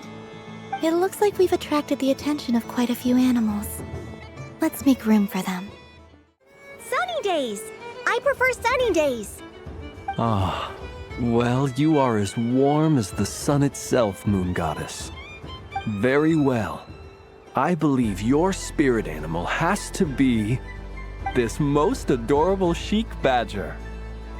Wow! Thank you, Mr. Talking Magic Lamp. Have a very happy festival, Moon Goddess. Lance? That's you, isn't it? Shh. It's our little secret, my dear traveler in Paimon. Okay, sure, but why are you here selling sugar sculptures? Everyone celebrates in their own way. After gazing into the abyss and spending time around gravestones all year, what better way to relax than to see sunny smiles on the faces of the living? Besides that, I like to think of myself as a fair judge of character. I dare say matching personalities to confection suits me rather well. That's not what Paimon was talking about. Aren't you afraid that your true identity might be exposed? Should I be? There is all manner of magic in the air this moon prayer night, thanks to the work of the great mages. I see Miss Columbina is hiding in plain sight. Why should I not do the same? Why miss this rare opportunity to enjoy a special evening in my true form? Fair enough. You got a point there. People who don't know you will probably think you're just a talking lantern. Well, now that we see eye to eye, what brings you here? Not a search for your spirit animal, I presume? Well, actually... Here, see for yourself. Oh, this is... How wonderful. A beautiful idea. Yeah! We just met Varka, and he said that having everyone draw their own section was kind of boring. So, he did your bit for you. Ah, Varka. Ever the maverick. I see his artistic skills are truly one of a kind. In that case, I shall paint something on Mr. Albedo's behalf in a short while. What? Why not now? Ahem. Welcome home, Moon Goddess. Phew, that was close. Hello, Flins. She recognized you right away! What keen eyes you have, Miss Columbina. Especially considering they are shut. I did not see you. Rather, I sensed you. I can sense the fluctuations in Kuvaki all around me. One would expect no less of the Moon Goddess. Might I interest you in some candy? Yes, please. Excellent. I shall make some for you right away. Something the matter, Miss Columbina? What about my spirit animal? All the other children carrying sugar sculptures are talking about it. Wait, is she taking the test seriously? Ah, my apologies. How could I neglect that? You are quite right, Miss Columbina. Every one of us has a magical creature living in their heart. Would you permit me to help you find yours? Yes, please. Do you prefer the day or the night? Night. Which of the 4 seasons is your favorite? Winter. Think of a perfect day. What is the weather like? Sunny, rainy, or perhaps cloudy? Rainy in the morning, sunny at night. What kind of answer is that? Forests, lakes, and open seas. Which do you prefer of these? I like them all. Imagine you opened your very own shop. What would you sell there? Moonlight, I think. Wow! Paimon would totally shop there. It wouldn't cost anything. You'd just need to visit. Aha! I believe I know what your spirit animal is. Here, for you. Oh, it's a Kohenki! Indeed. A free-spirited being with a deep love for all things here in Nod-Krai, who selflessly lends her aid to as many people as she can reach. It is the perfect fit for you, Miss Columbina. Thank you. It would be my honor.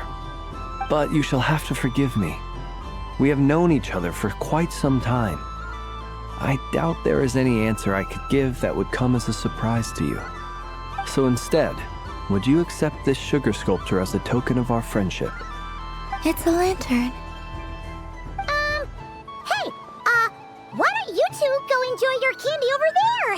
Paimon wants to try out this spirit animal thing too. Right, Flint's? Come on, play ball. I got this drawing done. But I want to hear Paimon's answers. But it'll probably take ages. Paimon's a complex soul. And we don't want your candy to melt while you wait, huh? Oh. Okay then.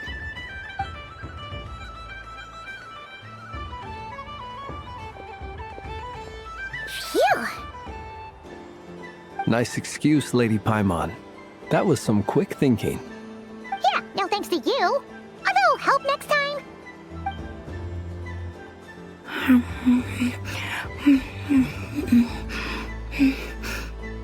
It's sweet. Is that Lockaberry? I wonder what flavor the traveler got. This way, this way! It's the candy-selling lantern! I'm coming! Of course. Traveler, maybe we can share? Yes. I found out recently that people share their food sometimes, so I'd like to try it. Or is that a no? Thank you.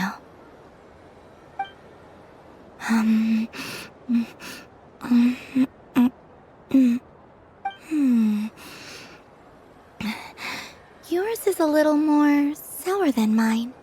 Here, you try it. Are you sure? Amazing. My sugar sculpture has shrunk, yet my heart is filled with feelings of sweetness. I will remember this feeling. Sure. I wish for a never-ending supply of laka berries. What a humble wish. Probably written by a child.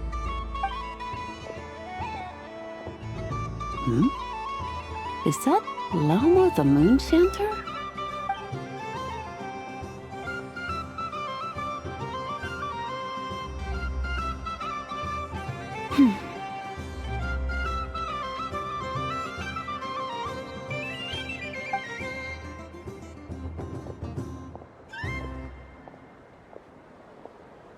I wish that the long plume ibises would stop biting me. Oh dear, poor Lauma. All right, I'll write that one down for you. I got it. While everyone else is celebrating Moon Prayer Night, you're as busy as ever. I don't mind. It's rewarding work. A good kind of busy. My antlers are at their heaviest tonight, and the Kuvaki waves are especially strong. But as I help these dear friends hang their wishes up, I feel a great peace within myself that is hard to describe. You see, they are all such beautiful wishes, and they are ones that we can fulfill by our own strength. Do you blame me, Lama? I want to hear your honest answer. It is by the help of so many people that I can return to the moon. But I feel as though I've hardly done anything in return. You've done plenty, Columbina. I say this in earnest, both as someone who knows your history, and also as a friend who has seen what you've been through. What about as a moon chanter? I feel proud to honor our moon goddess's wish. And I'm sure any moon chanter in history would have felt the same way.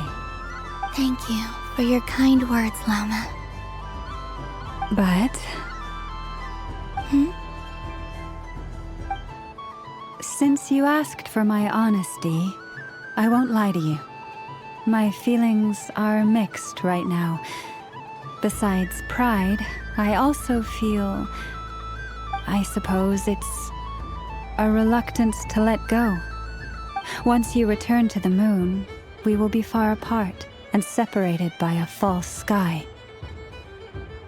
I'm sure those of us left behind will gaze up at that sky, yearning for the moon once in a while, just as you used to do. I will miss you, Lama. I will miss you all. I hope to stay in touch. I will try and find some way to send messages down from the moon. Perhaps you could use Kuvaki. I've heard Yehoda say that signals can be sent using long and short waves, or strong and weak lights. That sounds a little complicated. What if we forget what the signals mean? We could prepare a codebook beforehand, but... You're right. It wouldn't really suit you. Still, whatever happens, I believe that you will find your own unique way of communicating with us. And now that I think about that, my heart feels lighter. Because you trust in me? Yes. I have faith in you, and in the power of truth. In my experience, the truth tends to be difficult. But that's what makes it stand out from what is false. So I'm confident that your thoughts and your love will shine through the curtain of lies. We will know it when we see it. Thank you. Now, could you help me hang up my wish? Is this? I wish that all who dwell in this moonlit world can find a place to belong. And I wish that I shall one day see my friends again. It's 2 wishes. I hope that's not too greedy of me. Not at all. And I think you speak for us all with the second one.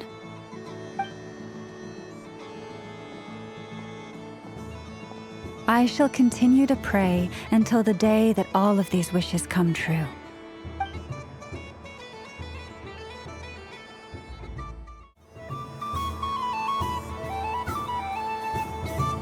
Well, well, look who it is.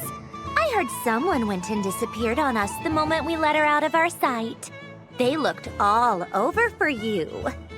Frankly, I didn't think you'd be back for Moon Prayer Night. Were you worried about me, Sandrone? You would like that, wouldn't you? Do you even hear what you're saying? It seems to me like you disguised yourself with festive headgear, just so that you could come see me on Moon Prayer Night and make sure I'm okay. You didn't even bring Polonia with you. You? I thought you couldn't see. I cannot. But I sense the confusion of those around us rippling through the Kuvaki currents. Based on what I know about you, let me guess what you're wearing. Is it cat ears? Shut up! I'm only here to protect the Fatui's interest in this territory. Running into you was pure bad luck. Really? But you were the one who asked Arlecchino to help everyone find my name. Columbina! Ugh! Just one more word, and I'll unscrew your vocal cords. It's Columbina hyposelenia now. Tell someone who cares. I've missed you, Sandrone. The whole time I was gone, I was thinking. I hope I get a chance to say some ugly words to you. Is that supposed to be a joke? Anyway, let's go play that game. What? You mean that frostfin whale? Yes. It's some kind of game where you get bitten if you step on the wrong tooth. Seems like fun. Who in their right mind would wanna? Because you're not a scaredy cat. Fine! You wanna play? Let's play. Don't complain when I kick your sorry butt. Lovely. You old geezer! I'm gonna beat the pants off you! Just you watch! I almost forgot. Sandrone? What is it now?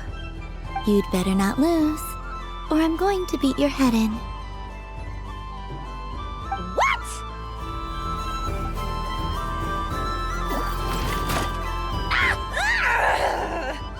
I think you might have picked a bad tooth, Sandrone. Shut it! Do you need any help? It seems like you're stuck. No! It's just a blasted toy! How is its grip this strong? Stop laughing! All right. Well, you lost. So just like I promised. Hey! What are you doing? Are you seriously? Hiya! Why, you... Oh, just you wait! Rematch! Are you all right, Sandrone? That was quite a strong bite. Are your clockwork parts? Quit your fussing! I don't need it! All right. I'll go first this time.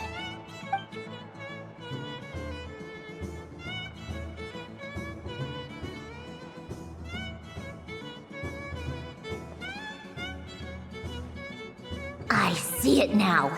She can sense which teeth are rigged. So I just need to avoid the same ones that she does.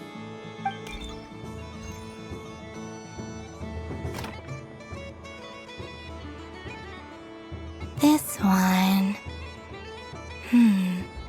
Seems fine. She avoided that one then? Now I've got you. All right, my turn.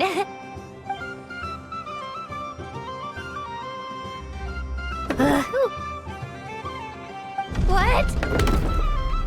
Looks like you lost again, Sandrone. Wait! There's more than one bad tooth! Bonk.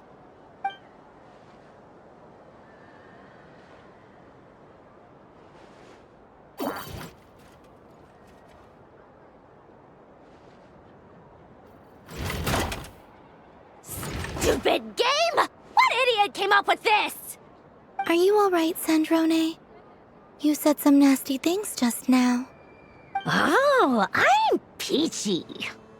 Should I let you bonk me on the head as well? Ah, forget it! Come on, bonk away. It can be your consolation prize for losing so badly. I told you, forget it! Gah, you've always been so annoying. Singing right outside my door, inviting yourself to my tea parties, going AWOL. And now you're off to the moon or something. Of all my days with the Fatui, the times I spent with you, Arlecchino, and Rosaline, they were my favorite. I will not forget them. Just as I shall not forget this moment. We'll always be friends, no matter where we are, right? Who'd want to be your...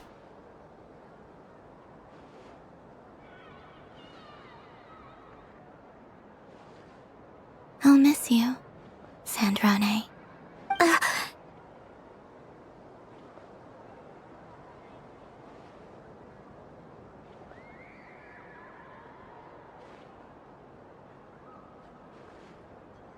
Goodbye, Sandrone.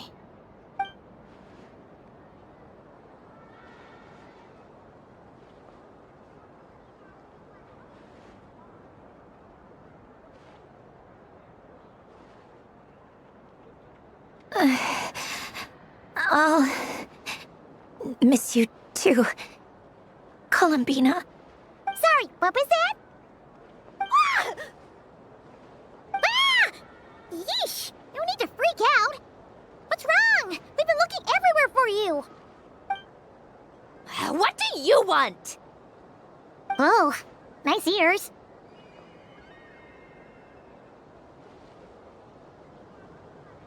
What do you want? This. Huh? It's your turn to draw something. You're one of her friends too, aren't you?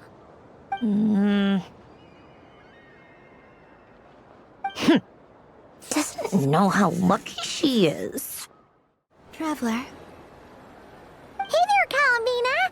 Are you done checking out the festive amusements already? Are you sure you don't want to look around some more? You might not get another opportunity like this for a while. Right now, what I'd like to do is... Thank you. But I think I've had enough fun for one night. I've made plenty of precious memories. Really? You're sure you don't want to have a little more fun out there? Final answer? Yes, I am sure.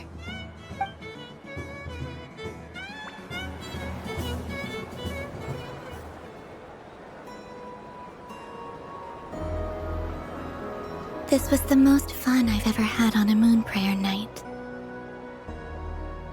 Everywhere I went, people were saying, "Welcome home," and there were friends at every turn. I only wish it could last longer than one night. Oh.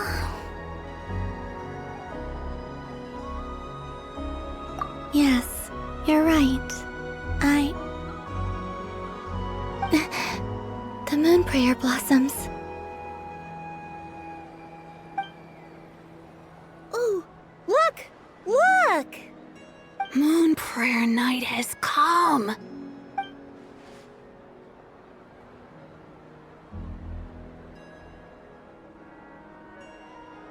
The moon. It's so beautiful. Happy Moon Prayer Night, dear. Happy Moon Prayer Night.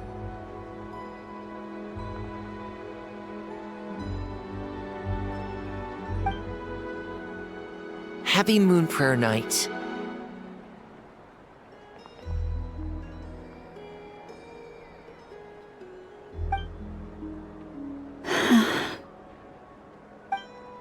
Aww.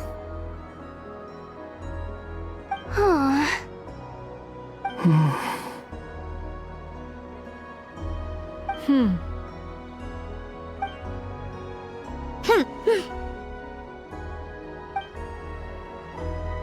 Time flies when you're having fun.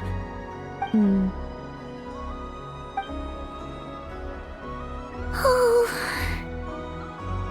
Looks like the time has come. Columbina. You're heading off, then? Yes, to the ruins you mentioned. And from there, back home to the moon. Wait! I know? At least... Take one of our craft shop's crumb cookies up to the moon with you. You know, for a snack. Sure, why not? The Curatorium of Secrets believes in proper farewells. No story should be left without a satisfactory endnote. Never. Farewells are an important affair for the Ratniki, too. We never know when we might meet again. Haha! And here I thought grand farewells wouldn't suit tonight's mood. But I suppose friendly passion is not to be stopped, eh?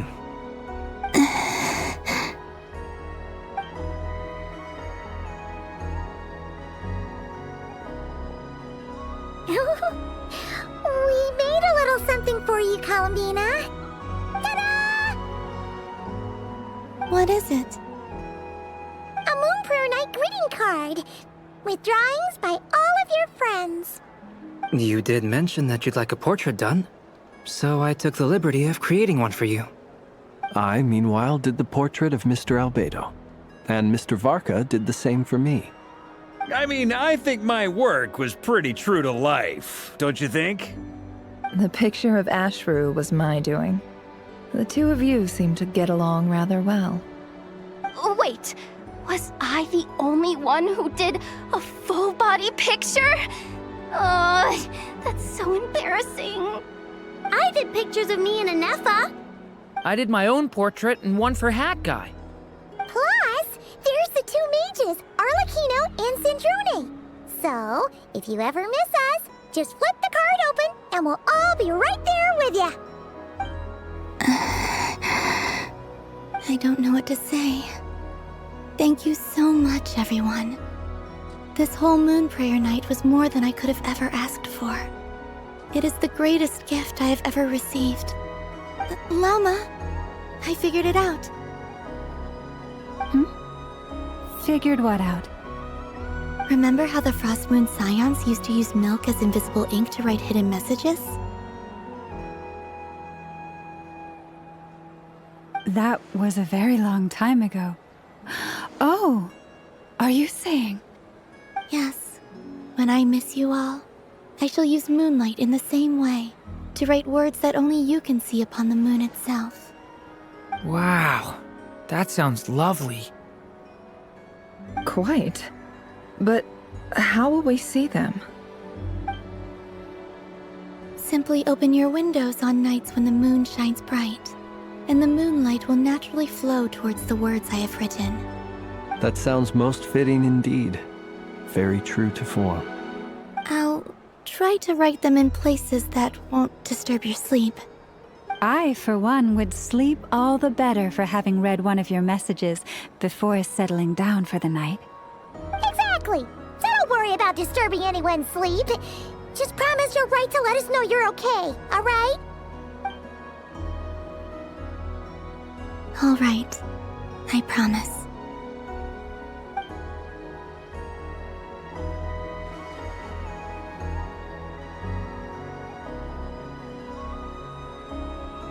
In that case, Columbina? I'm ready.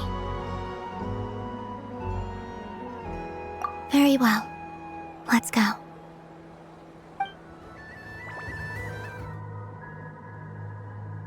This is where the people of Hyperborea used to communicate with the moons.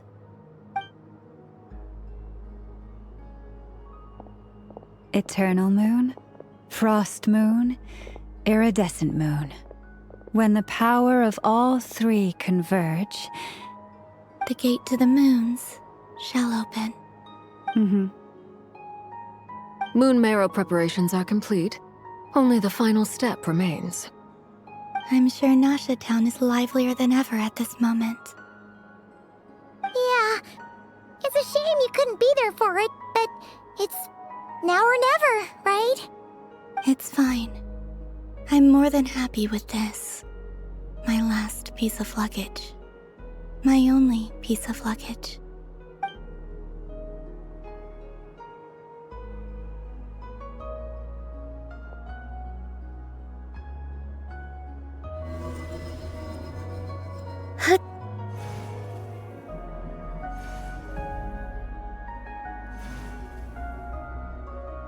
I can already feel the moon calling to me.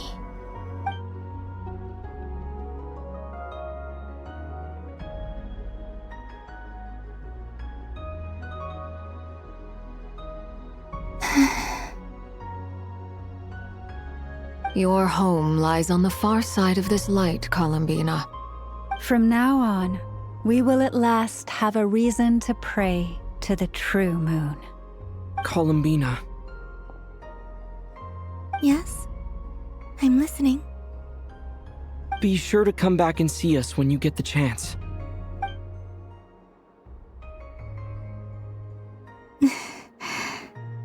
Of course.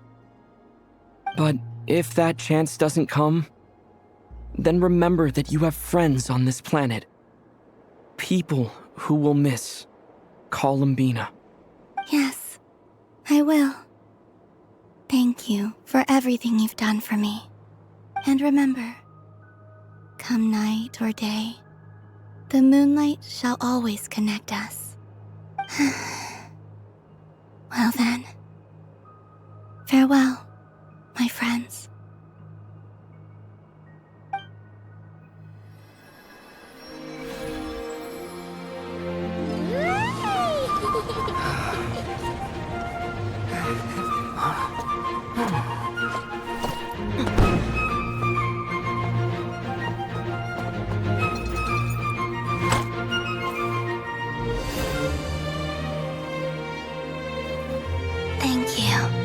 This was my happiest night in Tevat. Farewell, Columbina.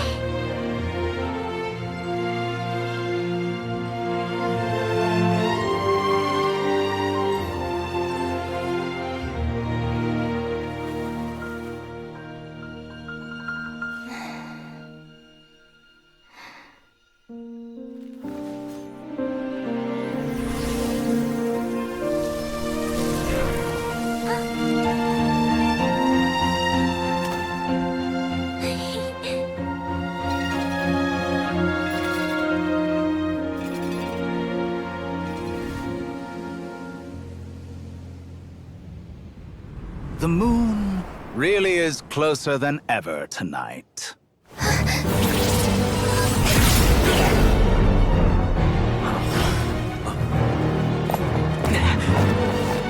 Columbina. All three moons in one place. Time for one final experiment. Reason, life, death, time, and space. They all believed I would fail.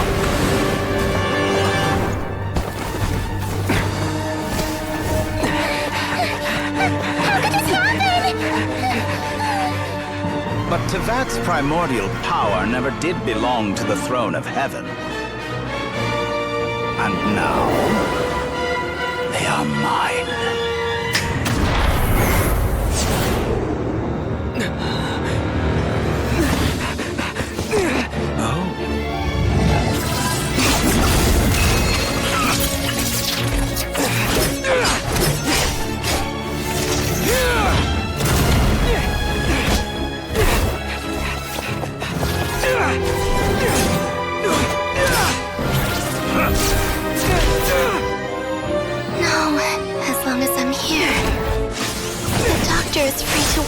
Story Moon's power.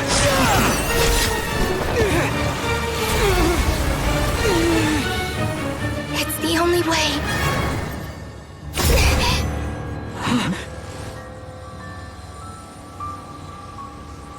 I guess I won't be going home today.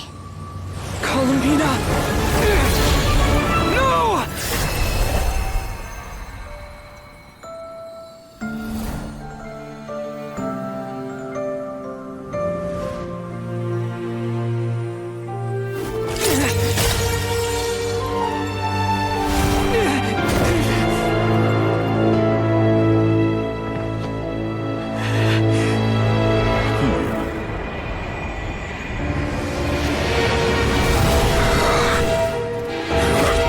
Stubborn world, do not try to control me!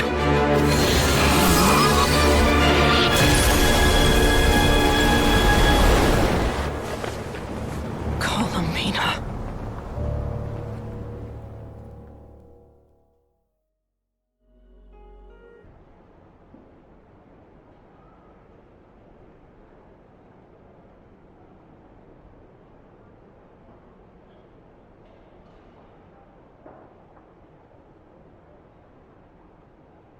Are you all right? Do your wounds still hurt? I had someone prepare a little medicine that could prove effective. Take it if you need to. In that case, let me relate the contents of the call we made to Alice after the incident occurred. That Dottore is a crafty one. He distracted the Hexen Circle by creating a huge fuss at Tevat's borders. I'd assumed that the cause was an abyssal intrusion from the outside world, which in fairness is a rather common occurrence. But after learning that you managed to influence the phantoms in Nod-Krai, I realized that perhaps this interference could have come from within Tevat instead. But we weren't able to change their fates. True, you couldn't change how their stories ended, but you did build some variables around yourself. Variables? Yes, things you heard that you could not otherwise have learned, ideas that would otherwise have never crossed your mind. All these things are variables. Of course, most variables usually pale into insignificance with the myriad of possibilities floating around. But the moment you start treating them as building blocks and intentionally stacking them, that changes things. That's what Dottore did, and it's how he created the necessary conditions so that when you activated the portal tonight, it played right into his plan. However, we have no way of knowing exactly what he did. Yeah, we also need to ascertain Columbina's status. And that about sums it up. As I suspected, Dottore has disappeared completely. If it's any consolation, he wasn't able to control Columbina as he might have wished to. Oh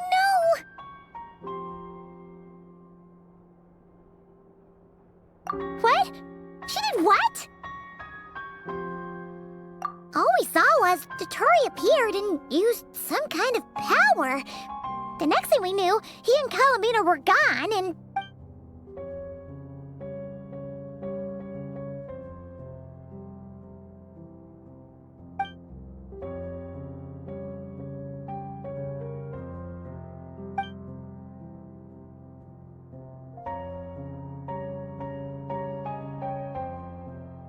So, Columbina intentionally opened the Moon Gate and escaped into the same mysterious world as Rerir and Thalindis. Sounds like bad news.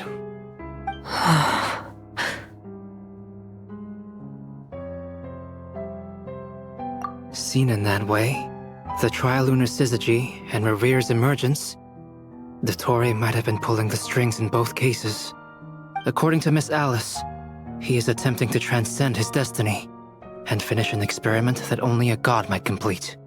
An utter lunatic. Wait a sec, where's Hat Guy? Seems like he'd want to be here for this. He took off with the Dodo communication device after we spoke to Alice. He said he had a hunch that he wanted to investigate by himself. The look on his face was terrifying. I've never seen him like that before.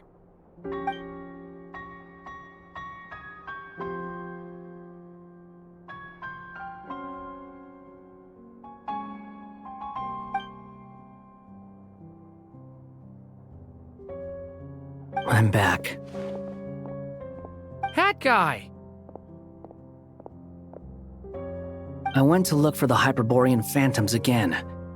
I think I've gotten to the bottom of it. I got them to talk to Nicole on the other end of the communications line. Turns out, the history they describe is different from how Nicole remembers it. Really? But how? Surely Nicole can't have been wrong. Because the phantoms are the ones who are deceived. They speak of a savior who appeared in their history. One who never should have existed. This savior promised to create a new moon within the false sky, and even bring back their moon goddesses. Foolishly, they believed in him, and told him everything he wanted to know about the moons. It's obvious that this was Dottore's doing. Now you mention it, the first time we entered the Hyperborean ruins, we heard the phantoms discussing their history, and I remember Nicole commenting that something sounded a little strange. But Dottore shouldn't have been able to get in there in the first place. He didn't. Nicole said that this was an anomalous state triggered by disruptions in the causal connections between phantoms from the same era. The variables that Dottore put in place were substantial enough that they even affected phantoms that he never met. So it's not that their memories were unclear. They'd been tampered with. That's exactly the possibility Dottore was trying to manufacture. He turned these variables into knowledge and engineered the situation so all that knowledge would fall into his hands. Then, he harnessed that knowledge on Moon Prayer Night to truly create a false moon. How is that even possible? To be precise, he exploited a weakness in the way the spell works. The spell senses Kuvaki to detect the moon's location. So, as long as the false moon more strongly resembled the moon than the frost moon beyond the skies, the gate would teleport Columbina to the false moon's location. In other words, to Dottore's side. Once he had her under control, the teleportation spell remained active, and he manipulated her power to seize both moon marrows. At that moment, the moon marrows disappeared right before our eyes. It was already too late, even as we were leaving the ruins. By then, Dottore had already amassed the power of all 3 moons. So, where does that leave us? What do we do now? I'd certainly like to know what Her Majesty thinks, now that the concerns I expressed to her have come to pass. But we cannot simply sit and wait for her to decide the matter. And in any case, it is not the Fatui Harbinger Damselette who sees us as her friends, but rather Columbina Hyposelenia. If, even in such extreme circumstances, Her Majesty will not lift the prohibition on Harbingers drawing steel against one another, then I will do as my heart demands. I will fight as Peruware instead. Oh, Arlecchino! Time is short, so I'll make the first move.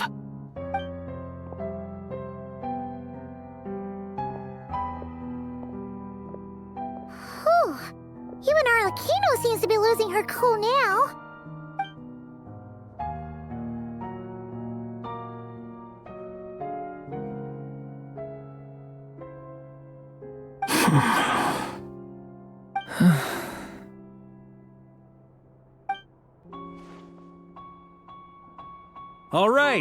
All right. Lose those dejected looks for a moment and let me get a word in. It looks bad, I won't lie. Very bad, in fact. So Dottore's pulled some real dirty tricks to gain the upper hand. For now. And yeah, it's to the point where even the mages say that his variables have affected destiny. I'm not so sure, though. Many have told me that Tevat's destiny is fixed, and that does appear to be the case. Well, what makes Dottore so sure he'll be the exception? And since he was able to stack these variables up, Who's to say we can't do the same? You, of all people, should not be discouraged, traveler from afar. This isn't over yet. And you're not alone in that. Everyone here does, whether they've spoken thus far or not. But none of us are the type to sit back and wait for the sun to shine again. That's exactly how a knight should roll. If they knock you down, you get back up and get back in it. Don't forget, Honorary Knight, you're a legitimate member of Mondstadt too. Fork is right. This is far from over. Dottore's already way overdue a butt-kicking given his past shenanigans. And after this, he's earned himself a double dose. That's what I'm talking about. How's everyone else feeling? I'll use Kuvaki to investigate Columbina's whereabouts. I am not ready to give up either. Leave the intel gathering to me. Whatever happens within Nod-Krai's borders, when the Curatorium of Secrets wants to be in the know, we always find a way. Aino and I will do all we can to support you. We will attempt to reverse engineer Dottore's actions and seek a breakthrough that way. Alice and Nicole are busy dealing with an emergency at Tevat's borders, so they can't return just yet. But they're both very angry about this. They've asked Albedo and me to act on the Hexen Circle's behalf and do everything in our power to fight back against Dottore. Are you ready then? We're going to have to conduct a lot of research, even in the early stages. I'll do my best. As for me, I'm pretty familiar with Dottore's way of doing things, so I can try to predict his next move. I'll help with your investigation. Nice! Looks like we have our basic division of labor. I'll get in touch with Flints and Itlua, get them to have a chat with their Starshiner. It couldn't hurt to bring the Lightkeepers on board as well. At the same time, I'll pass on instructions to the Knights present in Nod-Krai to assist the Lightkeepers and other organizations in ensuring the safety of those living here. Yeah! We'll show him! That's it then. Good luck, everyone.